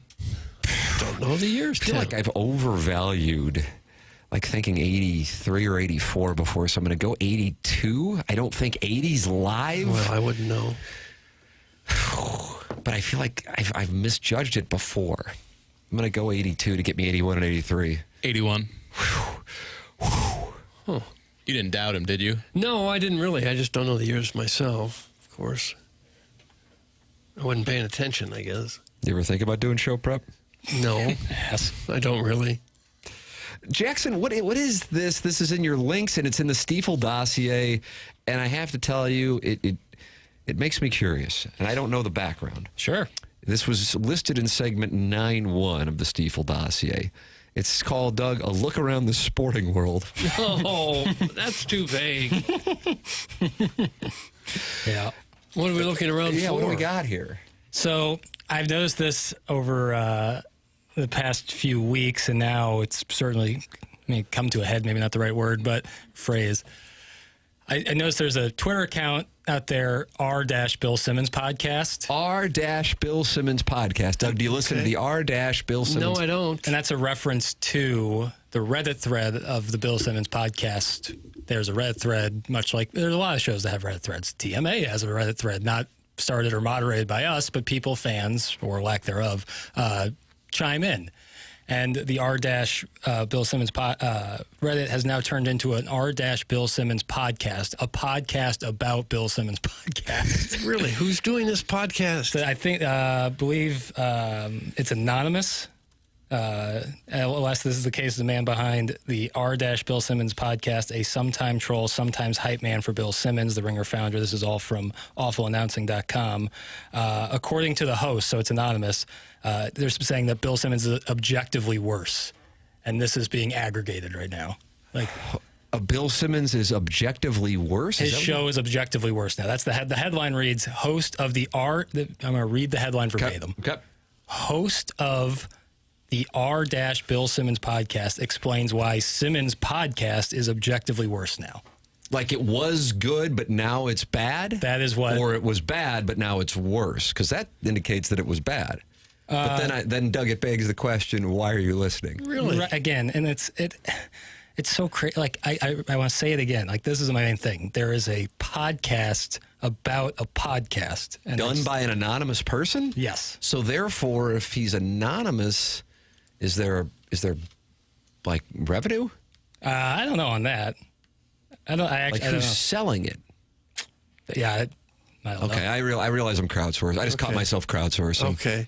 And what hot takes are we supposed to deliver based on this? None. I find it so fascinating that there's because we've talked about Reddit threads and the parasocial relationship sometimes with things, and like the fact that there is a podcast about a sports podcast is crazy to me. Yeah, where they talk pretty much exclusively about said podcast. About what he said. Find it so fascinating. So do we have audio on this? No audio. Oh. I thought we were going to play a clip. I apologize. That was a bad read. Why would you listen to a podcast about a podcast instead of just the original podcast proper? Very fair question. Because in the Stiefel dossier, you say, this is the wildest aggregation I've ever seen. The moderator for the Bill Simmons Reddit page started a podcast about Bill's podcast, and Awful Announcing aggregated it. The inmates are running the asylum. That's what Jackson Burkett, host of Movie Boy podcast, and I've already started a Reddit on that, and I hate it. Yeah. Now, I know it hasn't come out yet, but that's not important, and I'll tell you why. You'll have to listen to my podcast. Yeah. Now, based on the Twitter account, R-Bill Simmons podcast, it's a real love-hate kind of thing. It's poking fun. I wouldn't say it's similar to like the text line on TMA, where everything's rooted in love. And, not everything. Right? Not everything. Some things are rooted in love, some of the shots. But the basis for me putting it in there is just I find it fascinating that there's a podcast about a podcast. Jackie Papers making a pointless point yet again. That's from your mom's lesbian lover. That's fair, actually. Sometimes things don't have to have a point. But what piqued my curiosity when I looked at the Stiefel dossier was this is the wildest aggregation I've ever seen. Right. Just like the idea that like it was like that the headline I read is like. But when I see host of the podcast explains why Simmons' show is objectively worse, I'm like, oh, I can't wait to hear the audio. No, I apologize. I should have had something for this. I have a quote that's listed on this Awful Announcing article. Additionally, I think Bill has regressed as a host. He doesn't prepare as much. He interrupts guests instead of listening and asking questions. And the podcast is usually more about him than his guests, which I don't think was the case at the start, and which I believe developed as Bill became more famous and successful. Now, Chairman Kurt is sitting at the dais with us, but yet, Doug, somehow he's still in the Michelob Ultra YouTube chat, and he just posted, I already own the intellectual property of Movie Men, a podcast about Movie Boy. Hey, listen, all press is good press. When I heard that come out this morning, I knew I had to pounce. You acquired that. Yeah. It's called Movie Men, and that's a podcast about Jackson's new podcast, which debuts on the TMASTL podcast feed tomorrow. And the podcast, Doug, is titled Stop all this podcasting. I just wish somewhere in this awful announcing article, they just were like, I know it's really odd that there's a podcast about a podcast, but you know what? It's a podcast. So it's like, if you want to listen to it. I'm not going to judge too harshly. Collier and Thompson could build you a new podcast room in your home. Ain't that the truth? They do everything else. They do bathrooms and bedrooms, and they can redo your basement. Anywhere in your home that needs upgrading, Collier and Thompson is right there for you. You know, it's hard to know who to trust to be in your home and who's going to be there to back up their work. Collier and Thompson stands behind every job that they do, and during the process, they are always available for you. If you need to make any changes, you don't like something, they'll fix it. The Collier and Thompson team cares about the work they produce. For them, it's more than just a job. They take great pride in all of the work that they do. They've been in business since the 1950s. Bob Strati and Carolyn Beard are the owners there. Their team has more than 165 years of combined experience. They just do it right. They won't be the cheapest. They will be the absolute best in town. They've got all kinds of 5-star reviews on their website. Here's one from Michael S. Everyone was very professional and did excellent work. We will definitely use this company again when we remodel the kitchen. Oh, let's hear from Kim S. Hello, Kimmy. Jim says, Jim listened and gave us good recommendations. Mike, the project manager, always available for questions regarding installation. Both Jim and Mike work with the insurance company when estimates by the adjuster were just too low. People that have had their homes redone by Collier and Thompson, they just love the work that they have done for them, and you will too. Collier and Thompson is on Manchester and Baldwin, next to Uncle Bill's Pancake House. Come home to quality online at CollierandThompson.com. Sharon and Clayton has decided to come for the chairman. I saw that. This could be awkward on the set of The Real Housewives of TMA now. What's she saying? Chairman Instagram has reels that is like an Instagram of this show. He reenacts discussions that went down on the show. Kind of the same podcast about a podcast. Not trying to be rude. I'm just asking, Doug, that's Sharon and Clayton. I think an interesting point, I don't mean to step on you. Siding with Sharon and Clayton. There really is an alliance now. No, well, I think that is more like purely comedic. Like, it's not like analytical. In a way. The point of those was not to be like, hey, listen to what they said on TMA today, but I'm going to say it. Right. I always loved them. To be fair, I mean, that's what has me in this seat right now. That's a form of marketing. Yeah, I believe so. Mm-hmm. I always thought they were great. I need to get back into those. You still have the costumes? My guest room, which is now a TikTok studio, the closet in there is solely for TMA costumes. Your wardrobe. That's great. TMA costumes. Tim, did you ever play bounce butts in grade school? Thanks, that's Car Wash Dave. No, what is that? I don't know. I was thinking that maybe you guys would know. No, I Based on the fact that it was asked, like, if it's a grade school game, bounce butts. Jackson, is that something that went on Ladue? Kristen Massapico, what's up, Chris? Hold on. Hey, Mike, I want to slap your big butt cheeks. He said no to that too, didn't he? Let's see. Well, you want to hear his response. All right. There's a guy very, very important this morning with a very big comment to elevate the program. Bob in Manhattan. What's up, Bob? I'm quote-unquote vacationing in Pensacola. The average BMI at my pool is 42. Man, I need to talk to Mark Hanna. That's from caller Buzz, realizing that maybe he needs to do a little bit better so he doesn't have to be there. Oh, so he's doing vacation somewhere better than Pensacola? What's the BMI that you want to have? Jackson? Like sub 20, I think. I don't know what they consider overweight. The BMI thing is an antiquated way of determining someone's It's like talking about B-roll? fitness. Yeah, it's the B-roll of the fitness world. Is it really? For most adults, the optimal BMI, body mass index, falls within the range of 18.5 to 24.9. This range is generally considered a healthy weight and is associated with a lower risk of certain diseases. Underweight is below 18.5. Healthy weight is 18.5 to 24.9. Overweight is 25 to 29.9. Obesity is 30 or higher. So 42 is concerning. It's up there. And if that's the average, They're still eating. There's people over that then. While they're at the pool, they're still eating. Doug, I'm going to calculate my BMI. I can calculate Isn't it just height BMI and if weight? you'd like. And it spits it out for you? Yep. I'm getting... I'm going to go... That's pretty simple. I'm going to go 21.2 for you, Tim. Doug, you want to guess my BMI? I'll say it's the perfect BMI, Tim. Actually, I'll go 20. 20 flat. 19. 18.9. I am 23.9. Okay.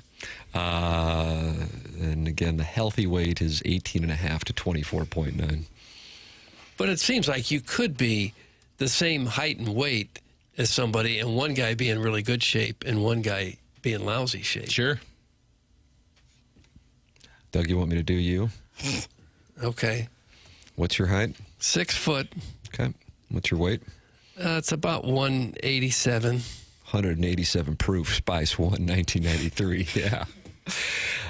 Doug, Vaughn's BMI 25.4. You are overweight. I'm overweight. Yep. Take that.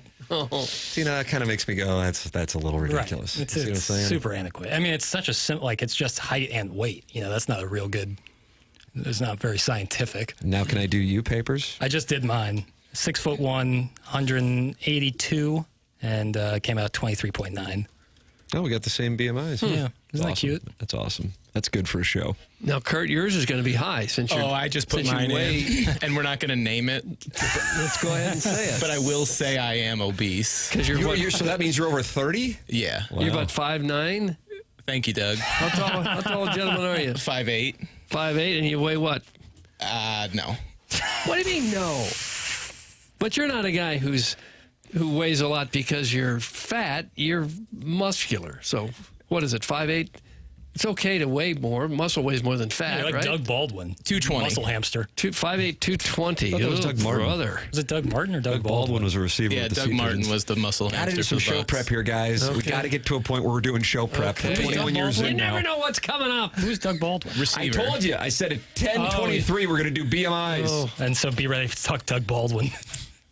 So what did your BMI come out to? It's over 30. Can we move How far on? over 30? Is it 40? Should No, you be I'm in not over Pensacola 40 right now? No. Hey, guess who's from Pensacola? Doug Baldwin. Wow. It See, comes and that's full why the Stiefel dossier makes sense. Because on the surface, us giving our BMIs seems candidly stupid. But yet here we are doing it.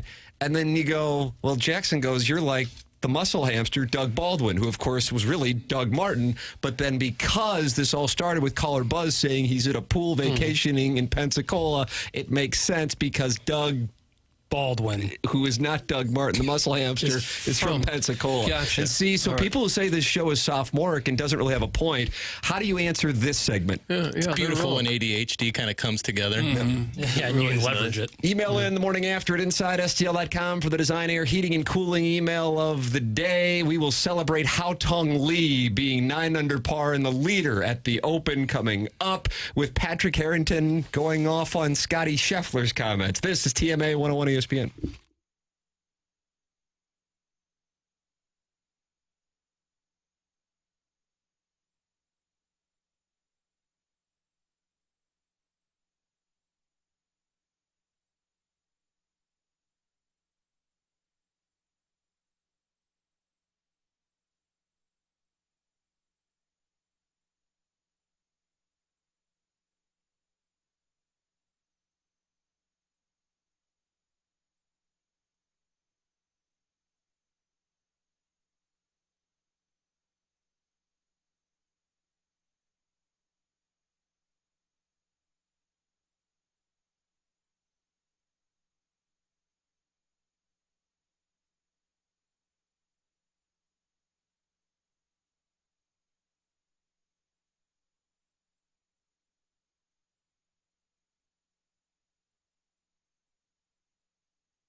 There's firecrackers shooting in the sky, a bottle rockets on the 4th of July.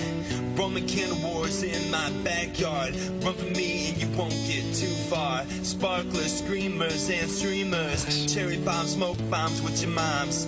Kids playing with the poppers in the street. Burning them snakes all over the concrete.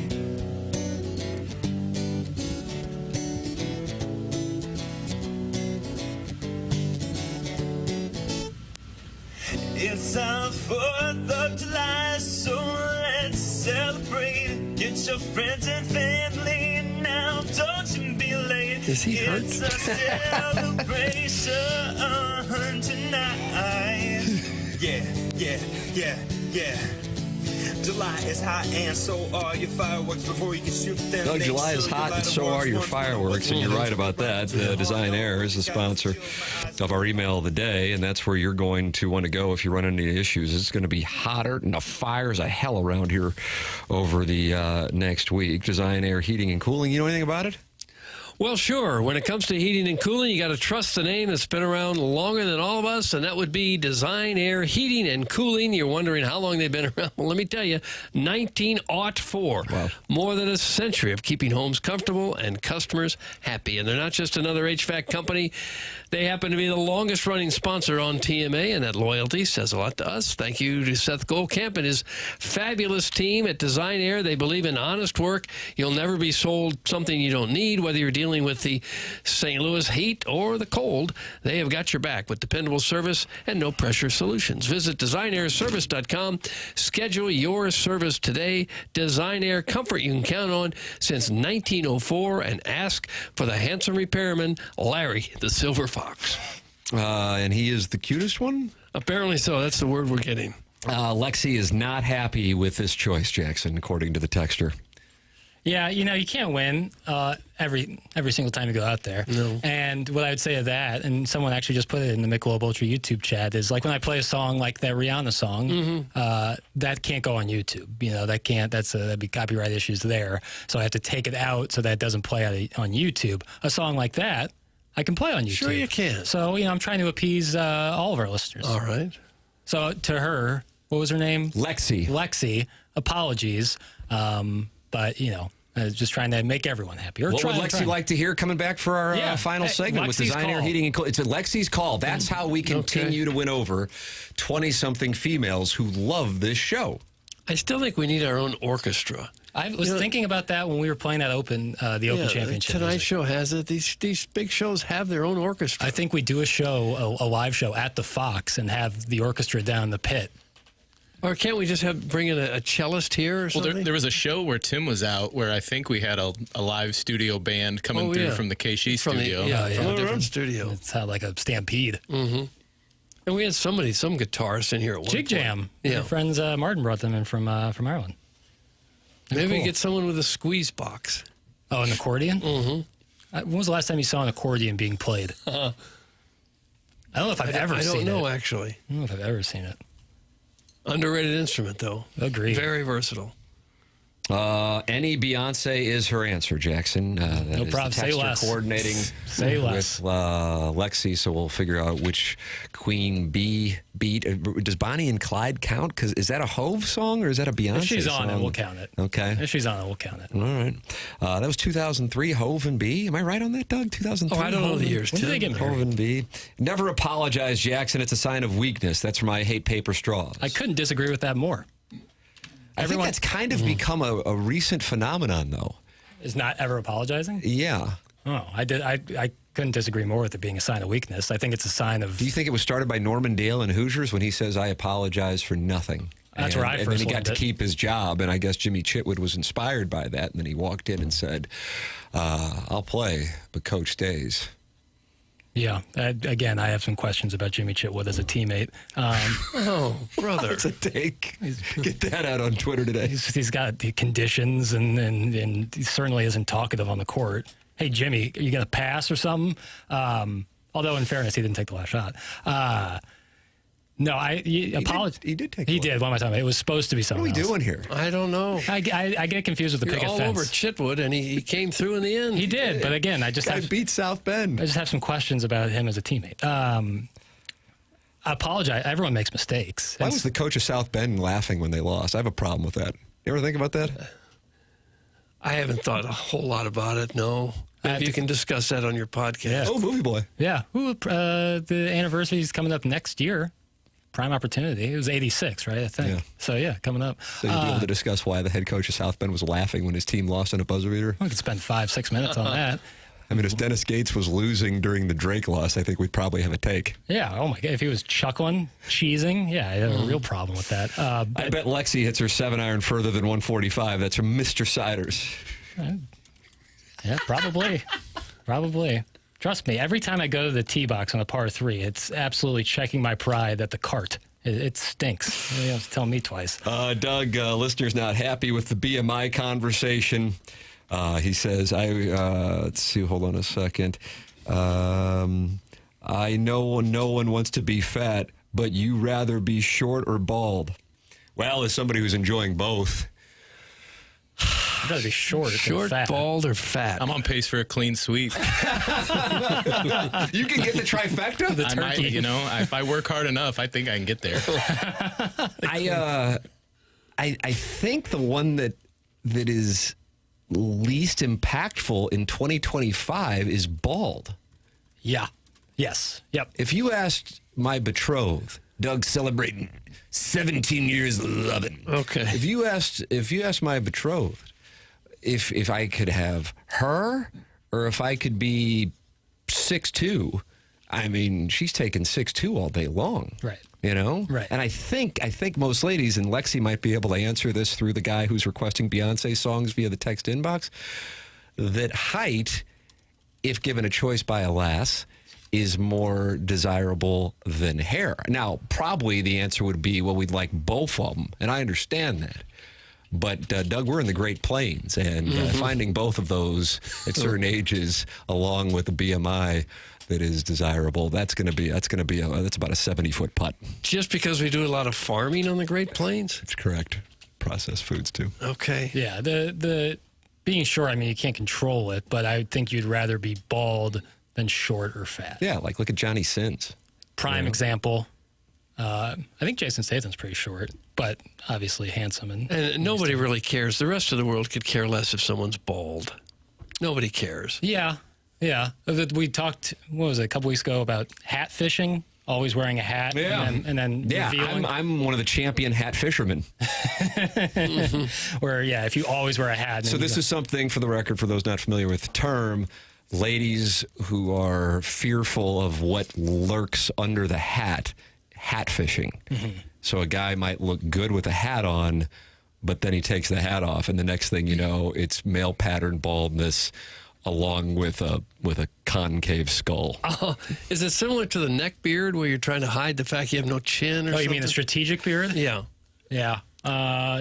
Jackson's in the tank on this one, I can tell. It's like he thinks he's ahead, but it's pocket eights, and he doesn't know if he wants to risk his stack here. I'm kind of tuning up a strategic beard myself at the moment. Oh, is that right? You're going strategic beard? Well, the way it's kind of shaped, if you can see it, you have to look closely, is kind of in the strategic territory. I don't know about you.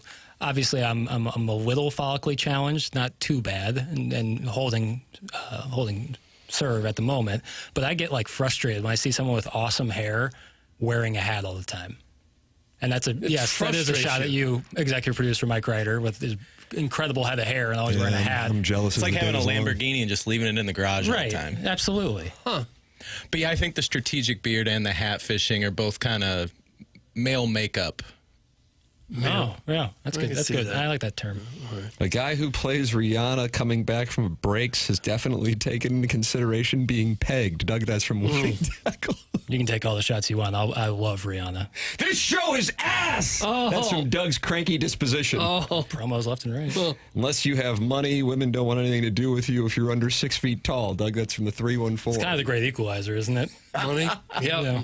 Money equalizes a lot. Yeah.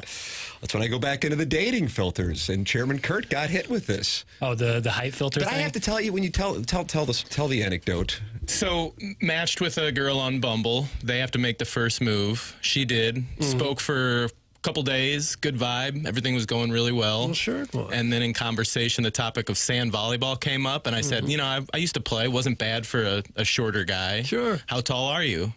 I lied and said 5'9". Well, that's not much of a lie. But then she also said, I don't talk. I think she said, I don't talk to people that are my height or shorter, meaning that I wasn't quite tall enough for that ride. But I got to tell you, see, I respect that. I really do. Yeah. You know what I'm not into? The feelings business. and I'm just like, okay, we saved each other some time.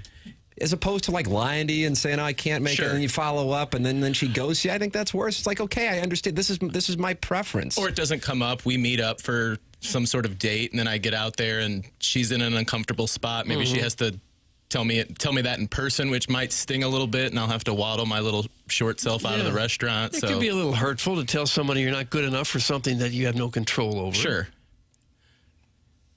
But it's also... It's blunt, but it's honest. Right. Yeah. I think maybe you could find a softer way of saying that. Sure. Yeah, I'm probably with you there. You know what? I'm a little bit taller, and I just don't know that we would necessarily work so well together. That might be better. No. Yeah.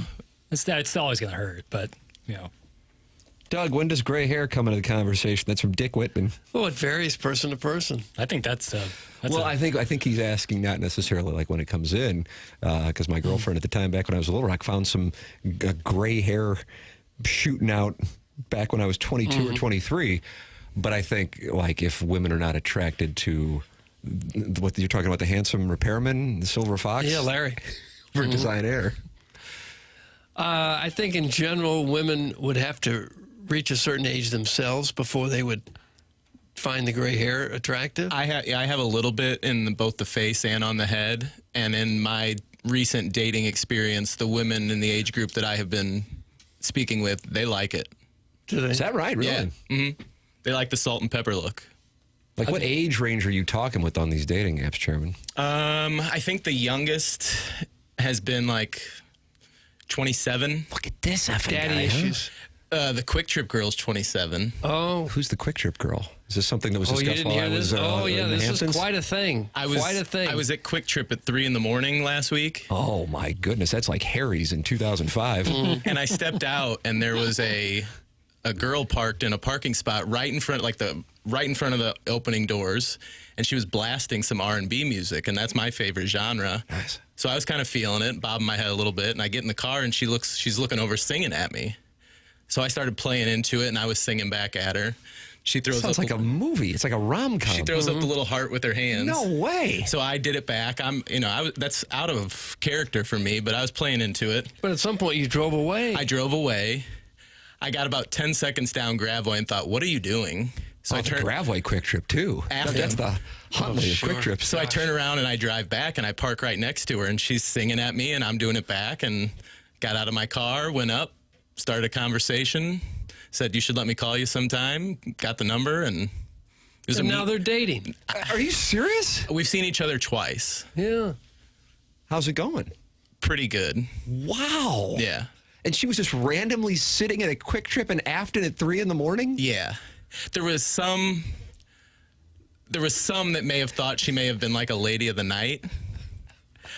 Well, if they're easy to meet at 3 a.m. in the parking lot of QT, it's kind of logical to come up with that conclusion. But my love for 90s R&B kind of was my in there. Was it? But yeah, 27, but we were talking about ages. 27 to like 38 have been my range, and most of them have liked the salt and pepper. Ken Iggy Strode, Doug, who has worked on this program for a number of years, is in the Michelob Ultra YouTube chat and says, wow, I'll take things that didn't happen for 500, Alex. I have a picture to prove it, Iggy. How about that?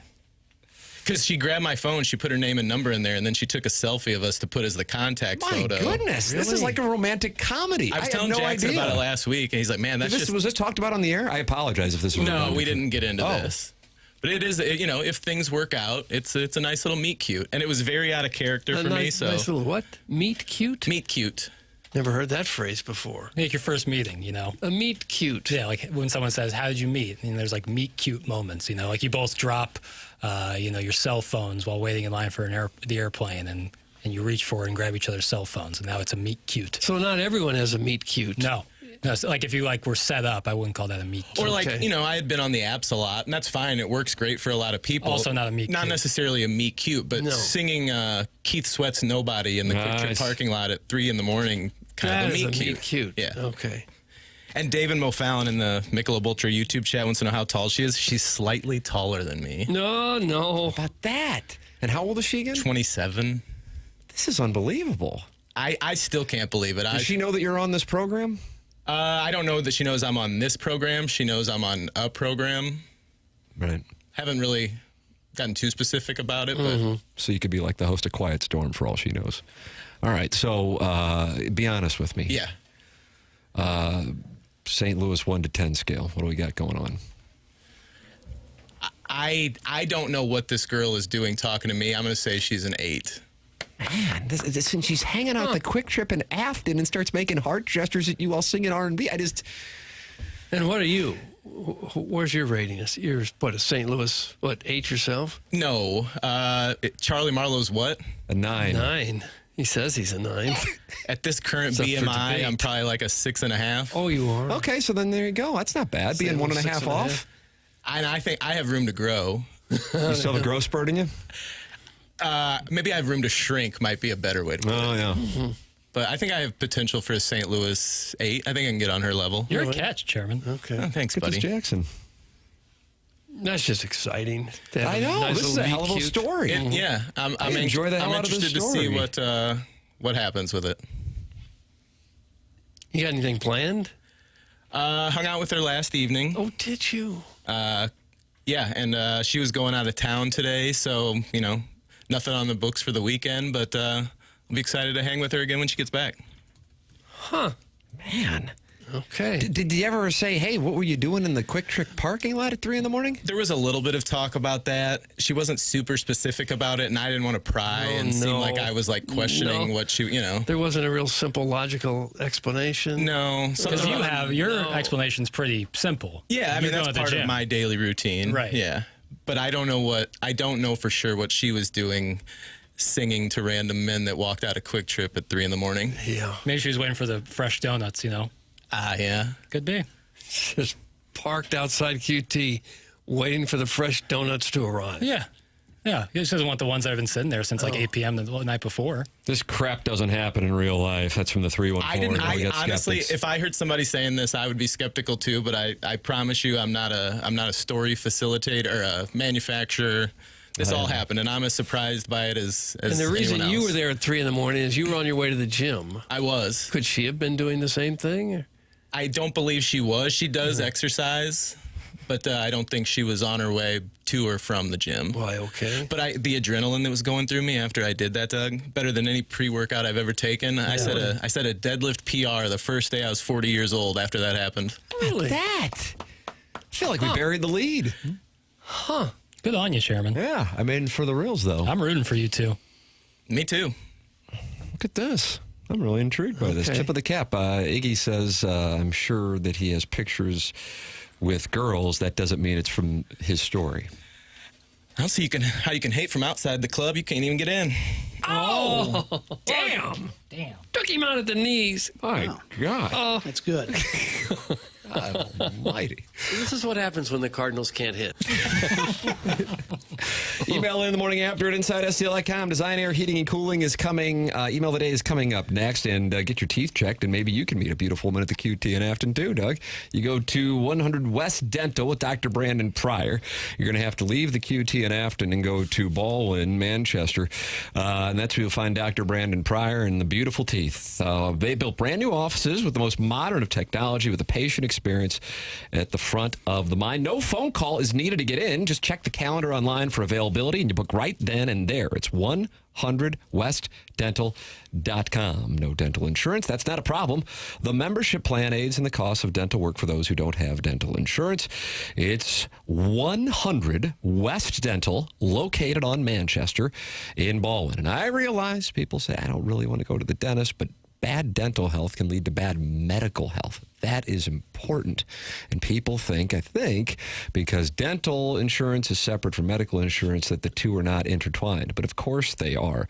Make sure your teeth are healthy. It is a wise, wise move to go to 100westdental.com. And if you mention my name, you get $1,000 off Invisalign at 100 West Dental. Check them out. It's Dr. Brandon Pryor and 100 West Dental, 100westdental.com. Design, Air, Heating, and Cooling email of the day is next. This is TMA, presented to you by Brown and Crouppen.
This is Jackson with a Sports Center update, driven by Johnny Londoff Chevrolet and Johnny Londoff Autoplex. The return of Dame Time to Rip City. 9-time NBA All-Star Damian Lillard has agreed to a 3-year, $42 million contract to return to the Portland Trailblazers, sources tell ESPN yesterday. That was another Sports Center update, driven by Johnny Londoff Chevrolet and Johnny Londoff Autoplex. See them at Londoff.com. Chevy, together we drive. Are you kidding me?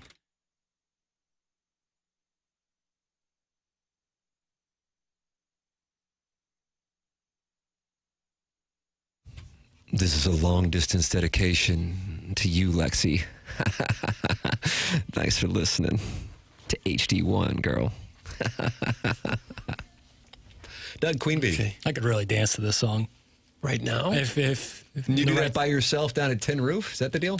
Not at Tin Roof per se, but I would dance by myself to this one. You would? Yeah, I could. You look right in the mirror and say, hey. Like I'm honestly fighting the urge to cut a rug right now. Okay. I would love to see that going on in the YouTube chat, because right now Iggy and Chairman Kurt are arguing in there. I'll just do it while you guys are doing that. So you might as well go to youtube.com/TMASTL, because you'll see Jackson dancing to Queen Bee, which is a long-distance dedication to Lexi, a new listener. And Iggy and Chairman Kurt are arguing over, I'm not sure what you're arguing over, but I just see, congrats, I don't want your numbers. That was like Mox saying to his father, I don't want your life? Or did he say that to John Vaughn? I don't know. That was Varsity Blues. Allie Larder, she made a Sunday of herself. Am I right? Is anybody looking at this? All of that is correct. Thank you. Whew, man, this is a good show. She made a Sunday of herself? Yeah. Like a Sunday? Yeah, like a Don't Sunday. say Sunday. You like a Sunday? No, I don't like to say that word. Sunday. I don't like to chop nuts. You don't? Mm-mm. Huh. Producer Joe was allergic to tree nuts. Think about that. And he didn't eat green things? Was that his That's rule? correct. Or date women who went out with professional athletes. Well, you don't eat green things. Man That, of that principles. crosses off a lot. Yeah, I was going to say, like, you're really taking yourself out of a lot of foods. Never a salad or... Like, even like a burger with lettuce, that's no good. You know what I realized I liked that I didn't know for the first 40 years of my life? Radish. Radish. Well, that's a take. It didn't come up much. I wish it would have come up earlier in the show because we could have spent more time on it. Unfortunately, now it's time for the Design Air Heating and Cooling Email of the Day. From the mind of Jackson Burkett. Yes, that Jackson Burkett. From the Morning After, Balloon Party, the Tim McKernan Show, the Spread Zone, and anything else Tim lets him come on. Nice. Comes a new podcast nobody asked for, Movie Boy. Welcome to Movie Boy, a podcast where I talk for an hour and a half about films you've never seen and will never see. Tune in tomorrow for episode 1 to deep dive into Ashes of a Discarded Yogurt Spoon, a 1982 Bulgarian film banned for being too beige. Doug, can films be banned for being too beige? Some of those westerns are really beige. I wept twice. My favorite film, Oh Brother, Where Art Thou? My least favorite, anything involving a cape, a multiverse, or someone named Stark. I grew up in Ladue, but I earned my taste in film working at Ronnie's, where I once called Paul Blart a cultural tragedy. And got written up for refusing to serve nacho cheese to anyone who couldn't define mise-en-scene. I don't even know what that is. This isn't your average movie podcast. I won't be ranking Batman. I'll be ranking 1940s Latvian lighting techniques. The first episode's F1. It's like the most expensive movie ever made. This is the definition of a blockbuster. So if you like Wes Anderson, despise Joy. And think the Criterion Channel should be a religion. Welcome. I'm Jackson Burkett, and I am the Movie Boy. And now you know the rest of the story. Doug, that's Paul Harvey, Milk Mustache. Paul Harvey, Milk Mustache. Okay. Movie Boy. Congrats to you, Jackson. If you need guest appearances, I'd be happy to join the pod, as I was a family video manager from 2006 to 2011. Sure. I would like to submit my list of favorite movies to review with you. Rounders, Saving Private Ryan, Kiss Kiss Bang Bang, Zombieland, Caddyshack, Lucky Number 11, Green Street Hooligans, and of course, Uptown Saturday Night. And I'm not a fan of Notting Hill, but I'm just a boy standing in front of a boy asking him to love me. Doug, that's from Flip Wilson. Is it? I love Notting Hill. Flip Wilson. You love Notting Hill? Yeah, it's tough because, like, the idea that Hugh Grant, might be the most handsome man ever on film, wouldn't be able to, like, it's so crazy he'd be with Julia Roberts. That's nonsense.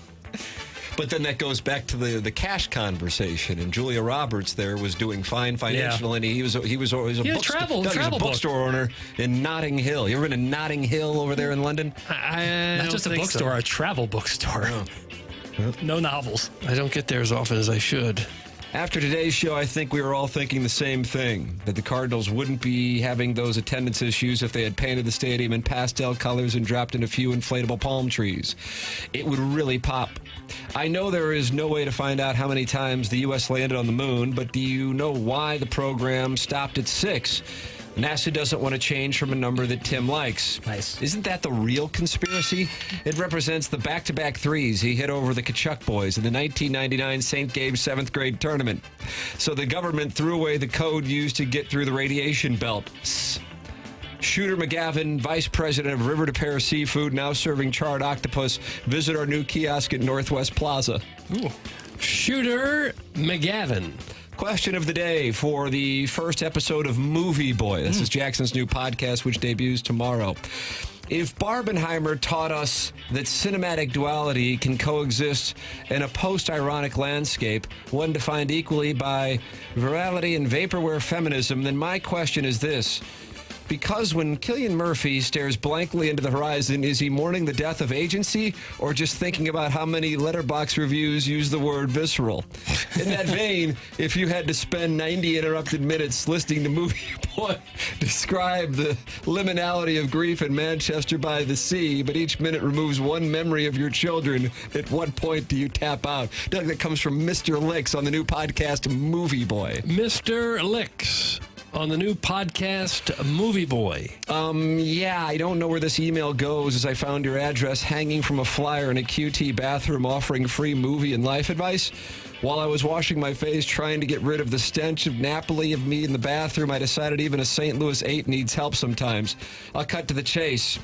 I met what I can describe as a man of my dreams, a George Costanza lookalike outside said station. It was like kismet. I've been fluttering like a butterfly for almost 2 weeks now. How do I push this to the next level? What is a healthy BMI for the STL? Anywho, thanks for your time, and let me know where I can hear this response. Toodles, that's from the Heiser House Hooligan. Heiser House Hooligan. And finally, there's a lot of people that make it to what they thought was going to fulfill them in life. And then you get there and all of a sudden you get to be Lister of the Month and it's like, what's the point? Why do I want to win this Shishawala email competition so badly? I don't know. If I win a month, it's going to be awesome for like 2 months. And then we're going to get to the next month and it'll be like, you've won 2 months this year. How important is it to win Emailer of the Year? What's the point? That's something I wrestle with on a daily basis. Just kidding. I've been too pressed for time to email in lately. Plus, we've had the same new emailers emerge, and I want to give them room to cook, even if they are the same person. I know a lot about geriatric blind listers from the taint of Jefferson County who call in to request the email of the day address. Not once, not twice, but thrice. And it's great. How's Pastis from Festus? We going to bring that back? How about that whole deal? Has Pastis still not emailed in, or is he being filtered by Chairman Kurt, a la Marlon's Family Barbecue, who felt the need to confess to Tim how nervous he was heading into the final email of June, only for his email to get filtered for being terrible? Or is Pastis emailing in as a different name like Paul Harvey Milk Mustache or Doug's Oil Boy? Okay, gotta go now. I'm going to catch a Friday matinee presentation of Grown Ups 2. Doug, meet me outside Kenrick 8 Cine at 12:01, and we can sit together. That's from Buck Swope, DBA, The Recess Lady's Breast. I knew it was going to be Buck Swope. Little lengthy. That's what we have to design, air, heating, and cooling. I like the leadoff hitter, Paul Harvey Milk Mustache. Yeah, I thought the best one was first today, Milk Mustache. It was scathing and inaccurate, but Milk Mustache is the best. Congratulations to Paul Harvey's Milk Mustache. You have won the Design, Air, Heating, and Cooling email of the day. And Doug, we are experiencing an incredible race for the emailer of the month this month. Shooter McGavin, Paul Harvey's Milk Mustache, Joey Vitale, Lemming, and Dalton are all near the top or at the top of the leaderboard, and Buck Swope is lurking along with Alan Dadeville and the Salty Bald Dad. It's fun to watch a diversified competition. Oh, gosh, yeah. Right, BK and Ferrario coming up next. Martin Kilcoyne vacationing next week in the Hamptons. We will be back Monday morning at 7 a.m. Time for us to shut it down. For Jackson Burkett, for Chairman Kurt, for Martin Kilcoyne, for my brother Kevin, for Douglas Elvin, Vaughn, and Tim McKernan, this has been TMA, presented to you by Brown and Crouppen on 101 ESPN and the TMASTL YouTube channel.